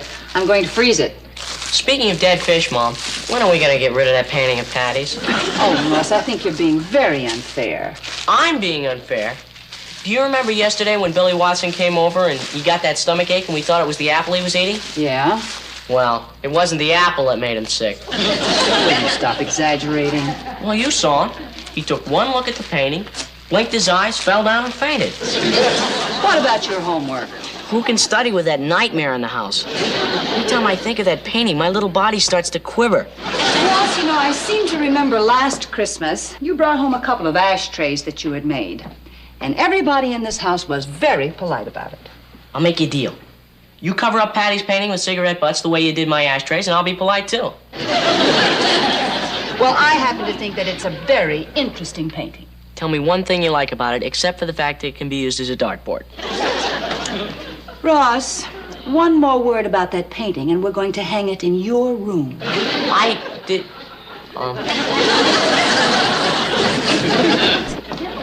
I really think the paper should get behind this. Well, I'll take the article home and I'll give you my notes on it tomorrow. Good.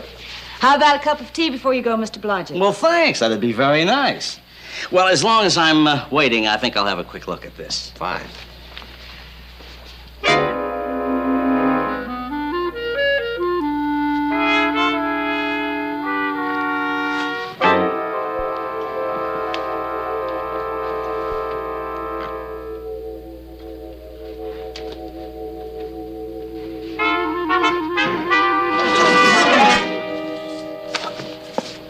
Okay, I give up. What is it? Patty Lane original. Original what? Painting.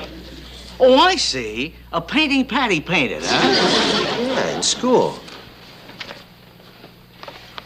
TJ, I want you to tell me honestly what you think of this. Honestly? Honestly. Remembering that you're Patty's godfather. I love it. TJ, I can't tell you how happy you just made me. Happy? Yes, because we have a tradition in this household. When a guest admires one of our possessions, he gets it. No, Martin, really, you're too kind. No, I want you to have it, TJ. I couldn't. I know what it means to you. No, TJ. If you knew what this meant to us, you'd take it. I really do have to run now, Martin. I'll see you later. What about your tea? Forget it.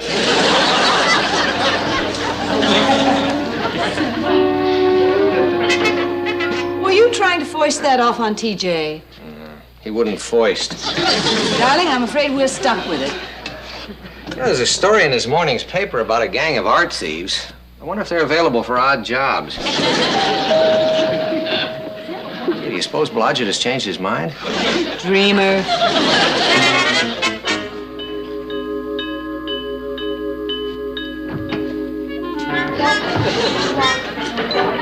Darling, you remember Mrs. Marlowe? Good afternoon, Mr. Lane. I just came by to fetch the rocker Natalie promised us for the church auction. Oh, the rocker. Yeah, I'll give you a hand with that now. Thanks. Excuse us. Oh, yes, surely.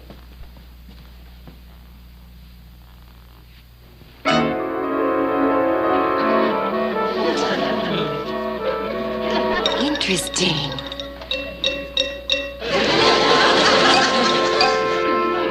Fascinating. Be careful on the stairs, dear. Well, here it is. Oh, thank you. My, that's interesting, Natalie. Is that something new? Oh, yes. We just acquired it. It's lovely. It is. I mean, it is. Very unusual. Only one of its kind. I'll bet it was very expensive. No, the value is largely sentimental. Every time we look at it, we choke up. Oh, dear. Then I don't suppose you... You don't suppose we'd what, Mrs. Marlowe? No, I can't ask you. Mrs. Marlowe, I beg you, ask. I was wondering whether you would even consider donating it. To your auction? Martin. It's yours.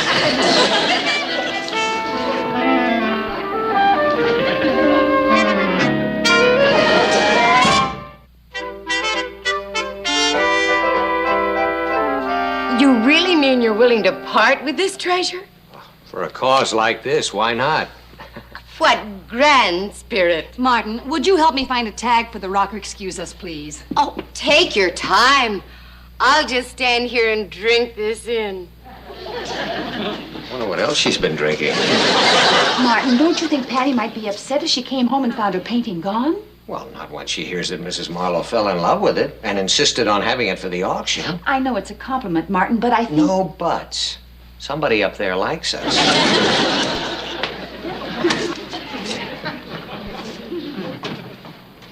Well, here we are, all set. Oh, thank you. My car's outside. Oh, I'll take it out for you. And I'll bring the other donation. Aren't you a pair of darling people to... Oh. Patty will be so delighted. Patty? Oh, yeah, Patty painted this. And when I tell her that you just had to have it for your auction... Yes, indeed. After you, dear lady. Bless you. All right, girls, follow me. Patty, take my advice and send us home. No, not until you get a look at where my painting is hung and I get a look at your faces while you're looking. Follow me, art lovers. As we enter the main room, you will notice an original Patty Lane titled... You were saying, Patty? Oh, don't feel bad. That's an artist's life. They wouldn't. Of course not. It's probably on loan to the Museum of Art. Oh, come on, Cynthia. Thank you for letting us see your beautiful mantle. Come, girls.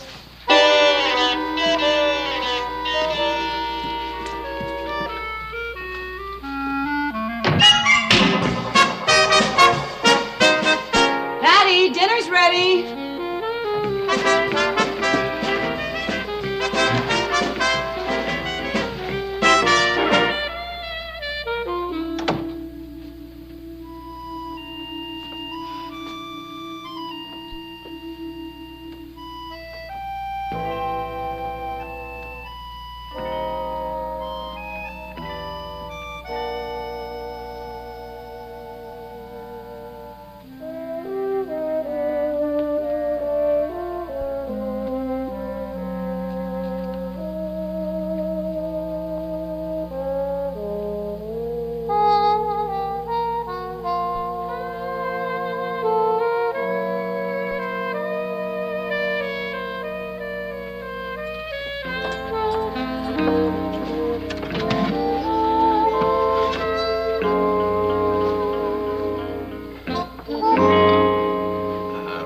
Patty, Yes, Papa? I suppose you've noticed your picture is gone. Picture? What picture? The painting you did. Oh, I'd forgotten all about it. Darling, wait until you hear. Mrs. Marlowe stopped by to pick up something for the church auction, and she fell in love with it. She did? She did? I mean, she did? Of course she did. Well, she was practically down on her hands and knees begging us to let her have it for the auction. My painting? Your painting. It's going to be auctioned at the bazaar. And sold to the highest bidder. Highest bidder? I'm dead. Why, Patty? There aren't gonna be any bids. It's just gonna sit there while people stare at it and make jokes, and I'll be so humiliated I want to die.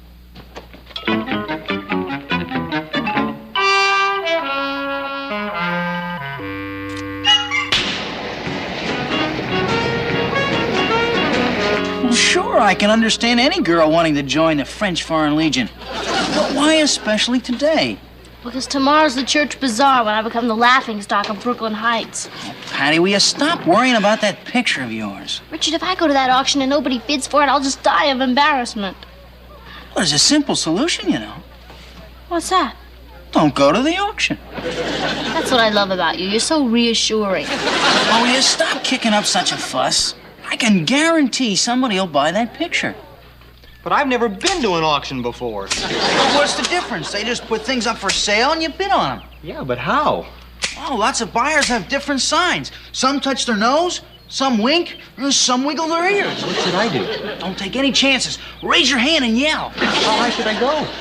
Well, as of right now, if you go any higher than $4.95, we're both gonna land in jail. Martin, you're not serious. You want me to pass up a golf game just to buy Patty's painting? I can't do it myself, TJ. It's got to be somebody outside the family.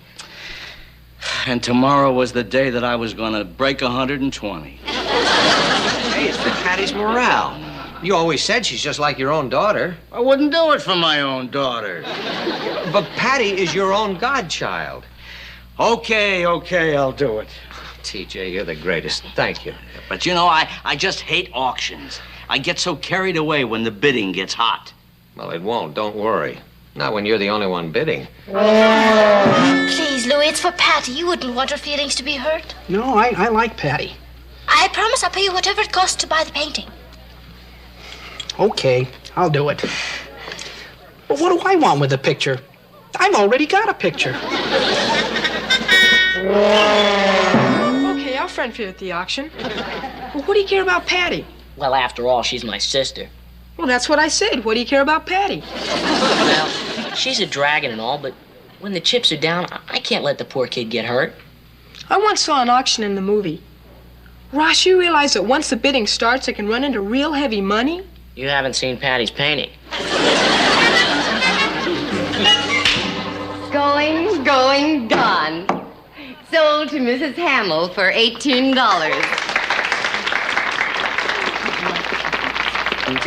Thank you very much. I want to go home. Steady, honey. Now we have a very delightful example of modern art, painted by Miss Patty Lane and generously contributed for sale at this auction.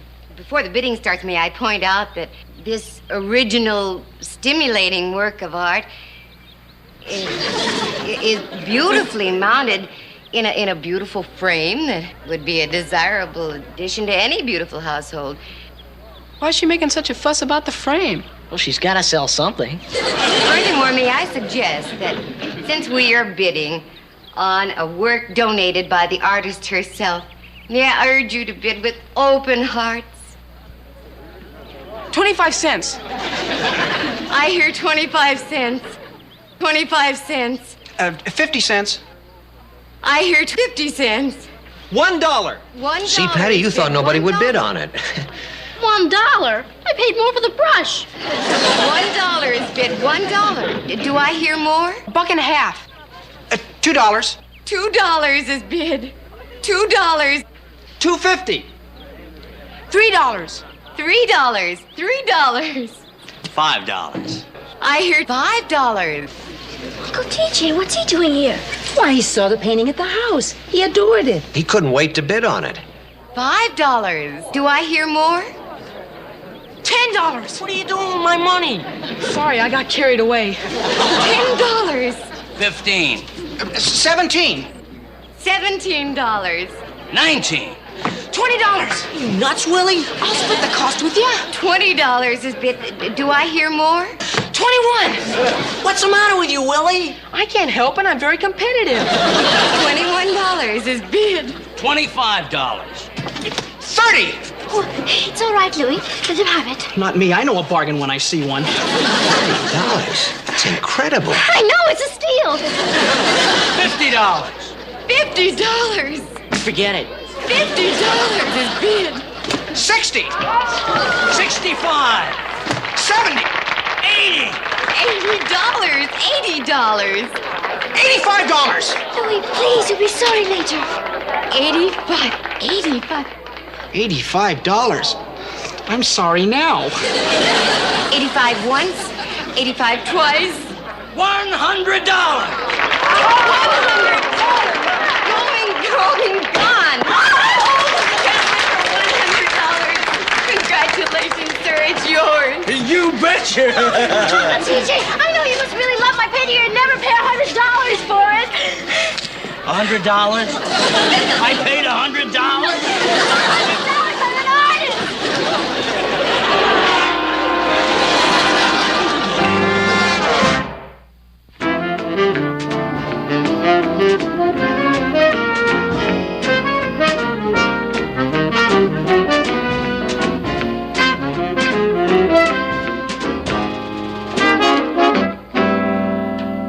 Oh, hi, hon. Hi, Papa. Patty? Uncle TJ asked me to come by and sign my painting. Isn't that sweet? Oh, he's a great guy. Yeah, I'll show you his office. I know where it is. I'll be right back. Excuse me. She's just walking on air. Oh, he's a prince, that TJ. I wonder what he plans to do with that painting. Well, I'm sure he'll think of something. Say, I'm just about finished here. Why don't you hang around for a while? I'll give you a ride home. Good. I can't wait to walk into our living room. Now.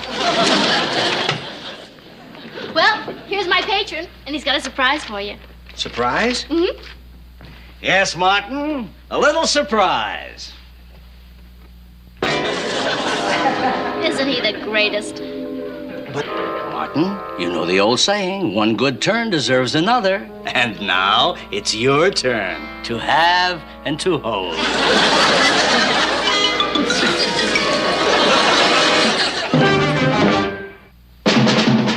What a crazy pair, but they're cousins, identical cousins, and you'll find they laugh alike, they walk alike, at times they even talk alike.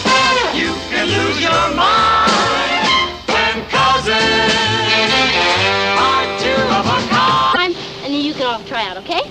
Ready? And... V-I-C-T, T-O, T-O-T-O-R-Y, V-I-C-T-O-R-Y, V-I-C-T-O-R-Y. Victory, victory, victory. Yeah! You see?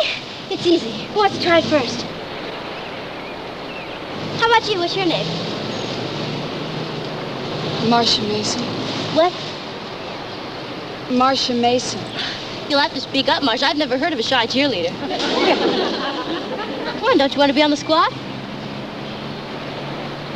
My psychologist thought it might be good for me. He's absolutely right. There's nothing like cheerleading for building up character. And you also get to meet some of the cute football players. Come on. Okay. Just go right over there. I'll count it out for you. Start with the hands on your hips. There you go. Ready? And... V-I. Marcia, that's more like a cry for help than a cheerlead. Let's try it again.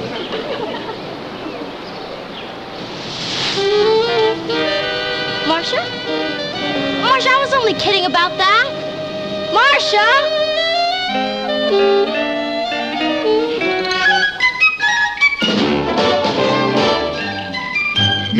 Kathy who's lived most everywhere, from Zanzibar to Berkeley Square. But Patty's only seen the sights a girl can see from Brooklyn Heights. What a crazy pair. But they're cousins, identical cousins all the way. One pair of matching bookends, different as night and day. Where Kathy adores a minuet, The ballet russe and crepe Suzette. Our Patty loves to rock and roll, the hot dog makes her lose control. What a wild duet. Still they're cousins, identical cousins, and you'll find they laugh alike, they walk alike, at times they even talk alike. You can lose your mind when cousins are two of a kind.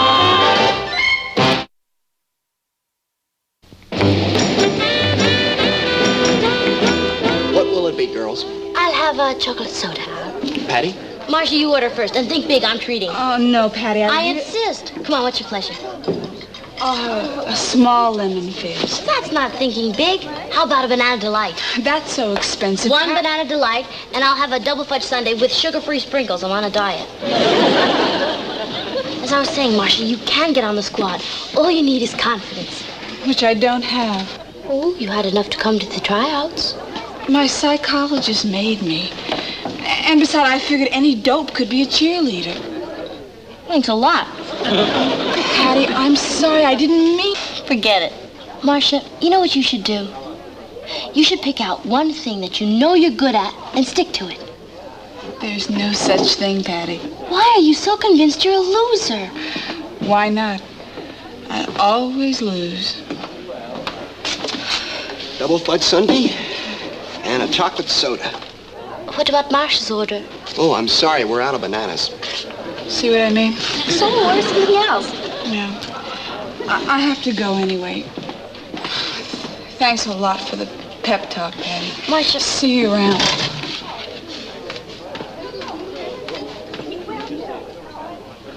Oh, my. Yeah. She needs help, Kathy. Someone ought to convince her that she's not really a hopeless case. It might be difficult. Yeah, I know. It should be someone who's understanding and compassionate and warm, yet strong and powerful enough to get through to her. And you know something, Kathy? I'm gonna do it. You sure I can't help you, Kathy? Oh, no, thank you, Marcia. You sit. It's my turn to clear. I'd probably break them anyway. We're so happy you came to dinner, Marcia. And we're always happy to meet Patty's friends. Oh, I'm not really a friend. Just a stray cat she picked up. Oh, come off it, Marcia. Of course you're my friend. And I'm sure you have lots of other friends. No. Do you have any brothers or sisters? No. I'm an only child. I guess after my parents had me, they decided to quit while they were behind. Well, you must have had some playmates while you were growing up. No. Oh, just my pet rabbit, Walter, till he went. Oh, Walter died? No. We had to get rid of him. He was always growling at me. Marcia, why don't we go upstairs? Thank you very much for a lovely dinner. You're very welcome. That was great, Mom.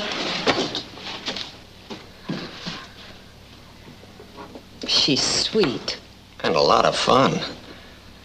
Patty's latest project, Operation Build Up. That's pretty tall order.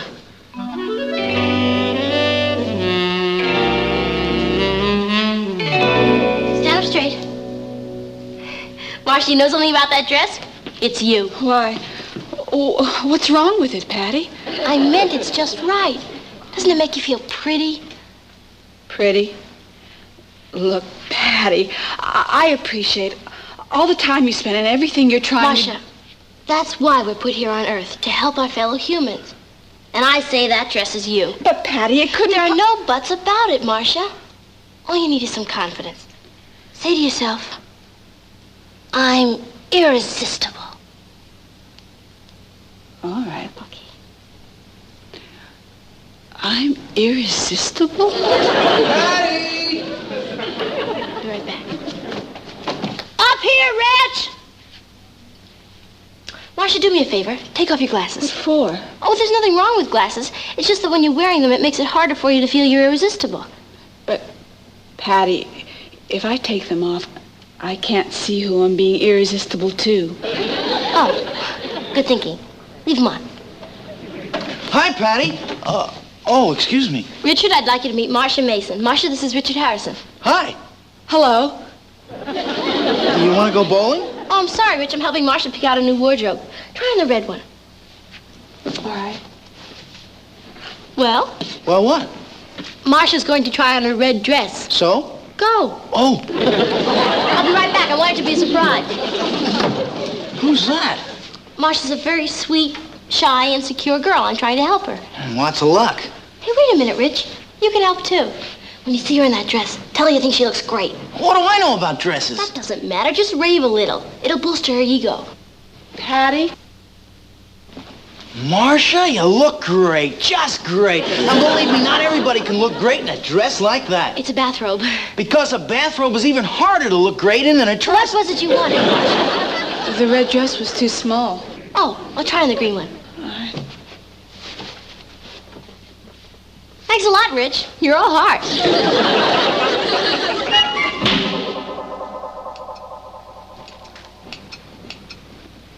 There now. It's almost finished. Martin? It's just me, Mrs. Lane. Oh, hi, Richard.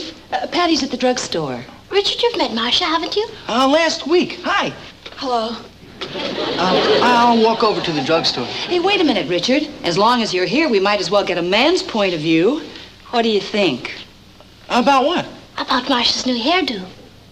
Oh, it's, different. Richard, you're very observant. What do you think? I like it. You see? Do you really? I just said so. It looks, sexy. Sexy.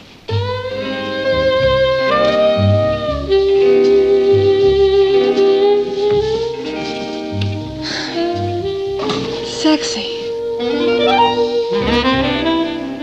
Well? She's a winner. Me? That's what the man said. You mean I look nice? Honest, Marcia, you look just like the kind of girl I'd be glad to take out if I was a guy. Yes, Richard, we know what you mean. You see, Marcia, now you can start to live a little. You mean go out with boys? Yeah, that's the name of the game. Patty, even if one did ask me, I wouldn't know how to behave. You see, I've never been out with one before. Oh, come on, Marcia. You must have spent some time with the opposite sex. No, only your pet rabbit Walter, and they didn't hit it off too well. I wouldn't know what to say to a boy. Oh, that's easy. You just talk about things boys like to talk about. Like, what do we talk mostly about, Patty? You? No, believe me, Marcia, it's easy. No, Patty, I think I'd just freeze up. No, you wouldn't. Now, look, I'll prove it to you. Richard, you go outside and come in again. What? Oh, what for? I want you to pretend you're Marcia's date. Oh, a dry run. Oh, good idea. Patty, I really can't Marcia, it's easy. Just relax, okay? No, Marcia! Cool it. Cool what? Don't open the door so fast. You'll make the boy feel too secure. Just be casual.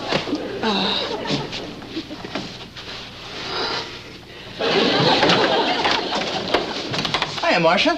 How do you do? No, Marcia, that's what a butler says. Relax. Shall we go inside? Oh, thanks. Richard, the girl goes first. Oh, sorry. You know, you need some polishing yourself.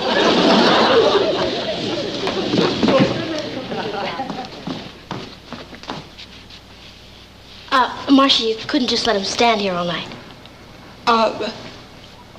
Won't you sit down? Okay. Marcia, you can sit next to him. He won't contaminate you. Sorry, Patty. That's okay. Oh, Marcia, next to him. There you go. Okay, now, snuggle up a little.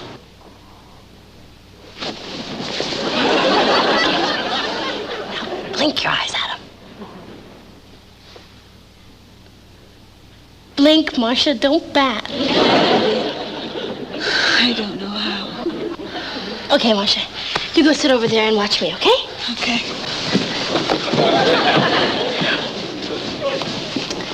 Hi there, silly boy. Hi, gorgeous. See, already he's warming up. Now watch his act. Let us sneak around. I have a groovy new album. Would you like to hear it? Sure. Okay. Did you get the lamp bit? Got it. Remember it.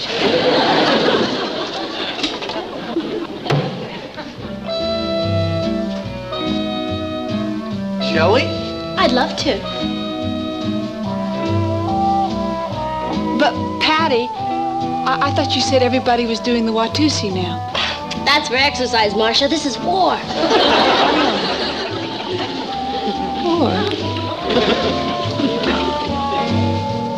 Richard, where'd you learn that new step? Old Fred Astaire picture. I feel like Ginger Rogers. You are, baby. Patty? Patty, want me to try that? Patty? Fred and Ginger used to do a glide out onto the turrets. I'm with you, baby.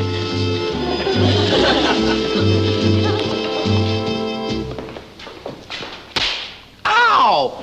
What was that for, Patty? Richard, how dare you try to kiss Marcia on her first date?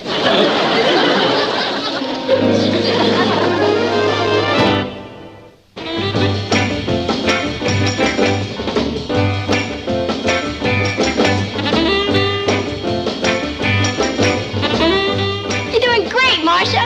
Richard makes it look so easy. Now try this. Richard, what makes you such a groovy dancer? Rhythm. Either you've got it or you haven't. Now let's see you do it. I'll try.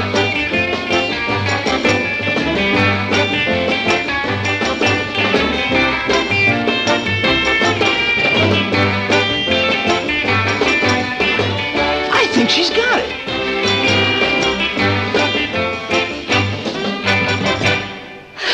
Gee, Patty, I feel like a different person. You are, Marcia. Patty, it's 10 o'clock. Oh, 10 o'clock. Oh, Patty, I think I better call my mother. Oh, use the phone in Mr. Lane's study. Thank you. Right through there. Thank you. Honey, you're doing a real good job with her. You too, Rich. Thanks, Papa. Thanks. I think she's just about ready for her first date. Yeah. Who can we get?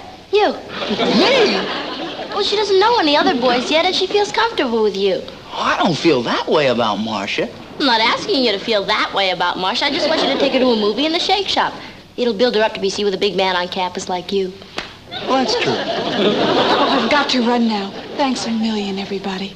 You're welcome, Marcia. Richard will walk you home. Ask her on the way. Oh, okay. Bye. Come on, Marcia. Oh, thanks, Richard. Oh, and thank you so much for teaching me how to do the Watusi. Well, that's what we were put here on Earth for.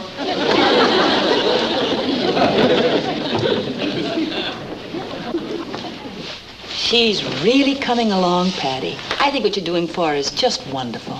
Thanks, Mom.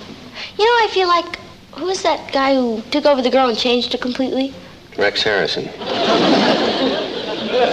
that the only real joy in life, though? To help others? I mean, to know that thanks to you, some fellow creature will go down life's highway and find the road a little easier. Oh, that's very true, Patty. I think I'll go wash my hair. Before you do, honey, be sure and take off your halo.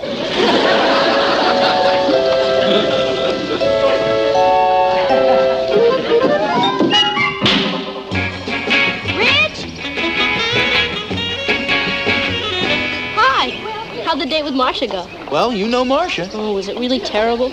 Well, what do you expect? I feel so guilty about practically forcing you to ask her to go. Heck, that's okay. Richard, you're the greatest. Let's go bowling tonight. I can't. Somehow I got trapped into seeing Marcia again. How did that happen? Well, I figured if I took her out just once and dumped her, it might hurt her lack of confidence. You really are something else. Okay, take Marcia bowling then. I can't. Rich, you can teach her if she doesn't know how. Well, I thought maybe we'd go dancing someplace. Oh, okay, I guess you can use the practice. Where are you going to take her? The Shake Shop? No, Gaga Go-Go. Gaga Go-Go? You always said we couldn't afford that. That's what money's for, to help the needy. I suppose so. Okay, we'll go bowling tomorrow night. I'm afraid I'm tied up tomorrow night, too.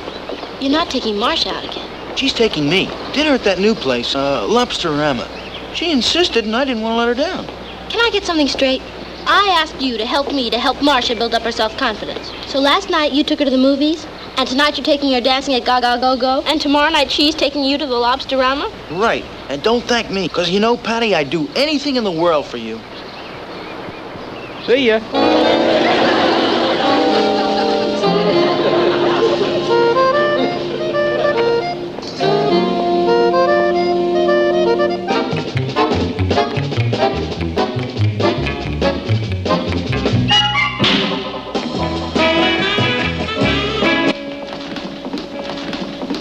Hi, Patty.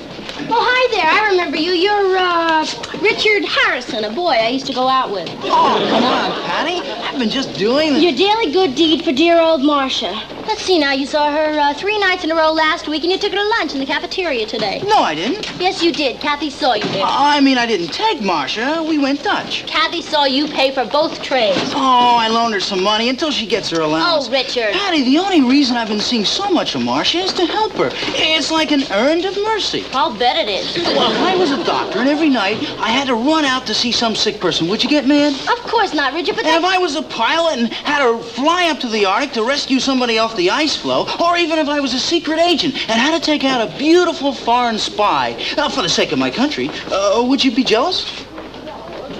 No. Richard, forgive me for ever doubting you. It's a little more like it. Let's go for a milkshake. Marcia Mason for class president. Yeah, didn't I tell you? I talked her into running. You did? And she agreed. Boy, that kid's really come a long way. Richard, you may have forgotten, but I'm class president and I'm running for re-election. Oh, I know that, Patty. But she couldn't possibly mind losing to a powerhouse like you. And besides, the fact she's running proves what a terrific job you've done on her self-confidence. Patty, what's the problem? Against you, she doesn't have a chance. Come on. I've created a monster.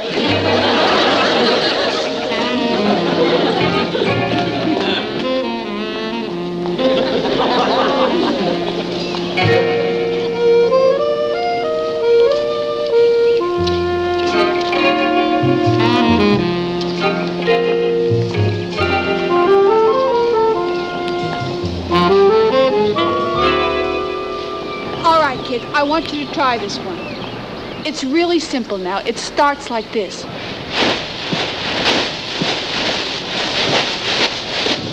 The I, the I-C-T, P-O, D-O-R-Y, D-I-C-T-O-R-Y, D-I-C-T-O-R-Y. Victory! Victory! Yay, victory! Hi, Patty. Good afternoon. I was showing the girls how you lead a cheer. Oh, are you going out for the squad again? I thought it'd be a lot of fun. And incidentally prove to the voters that you're full of school spirit. Patty? Or was that one of dear old Richard's ideas? To help build up your self-confidence? Patty? Did I do something wrong? Wrong? Impossible, Marcia.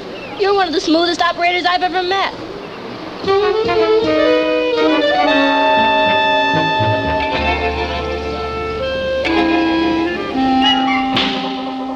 You should have seen her, Papa. She swept through the school like a new disease. It's all my fault.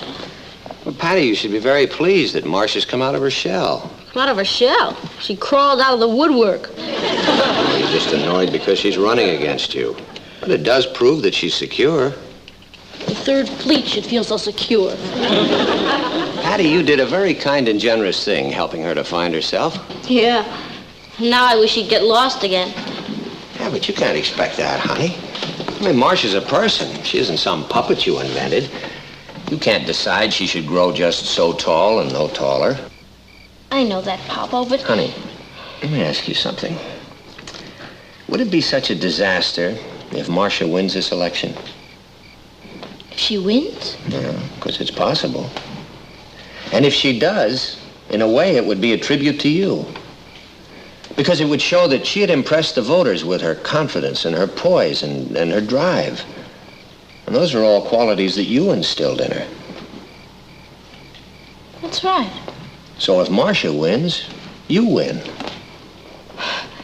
Yeah.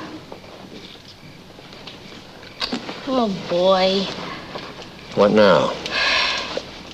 If I beat Marcia in that election, it means I failed. And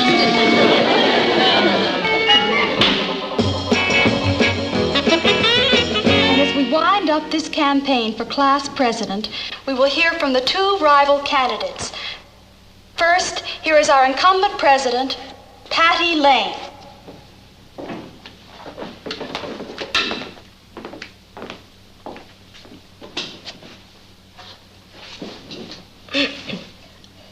Fellow students, I am in this race because it is a privilege and an honor to lead our class.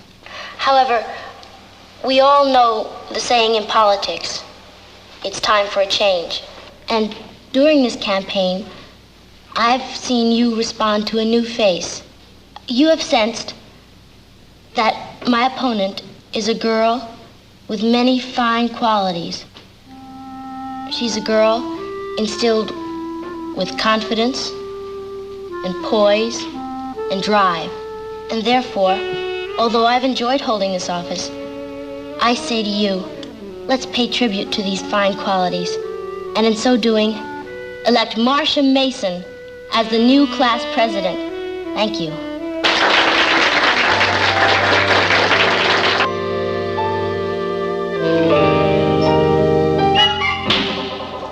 So Marcia did win. In a landslide. Patty's speech put her over.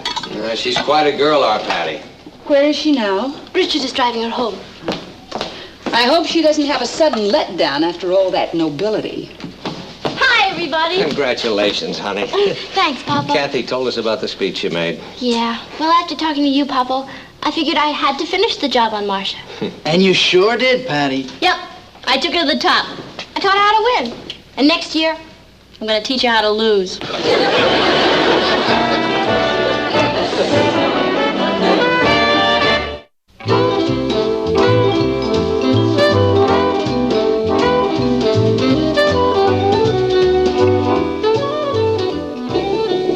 Martin?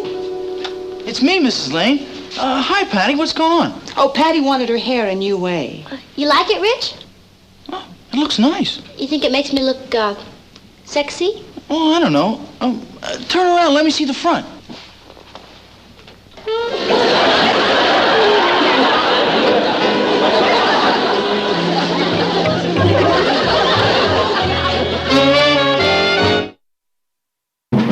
Here's Kathy, who's lived most everywhere, from Zanzibar to Berkeley Square.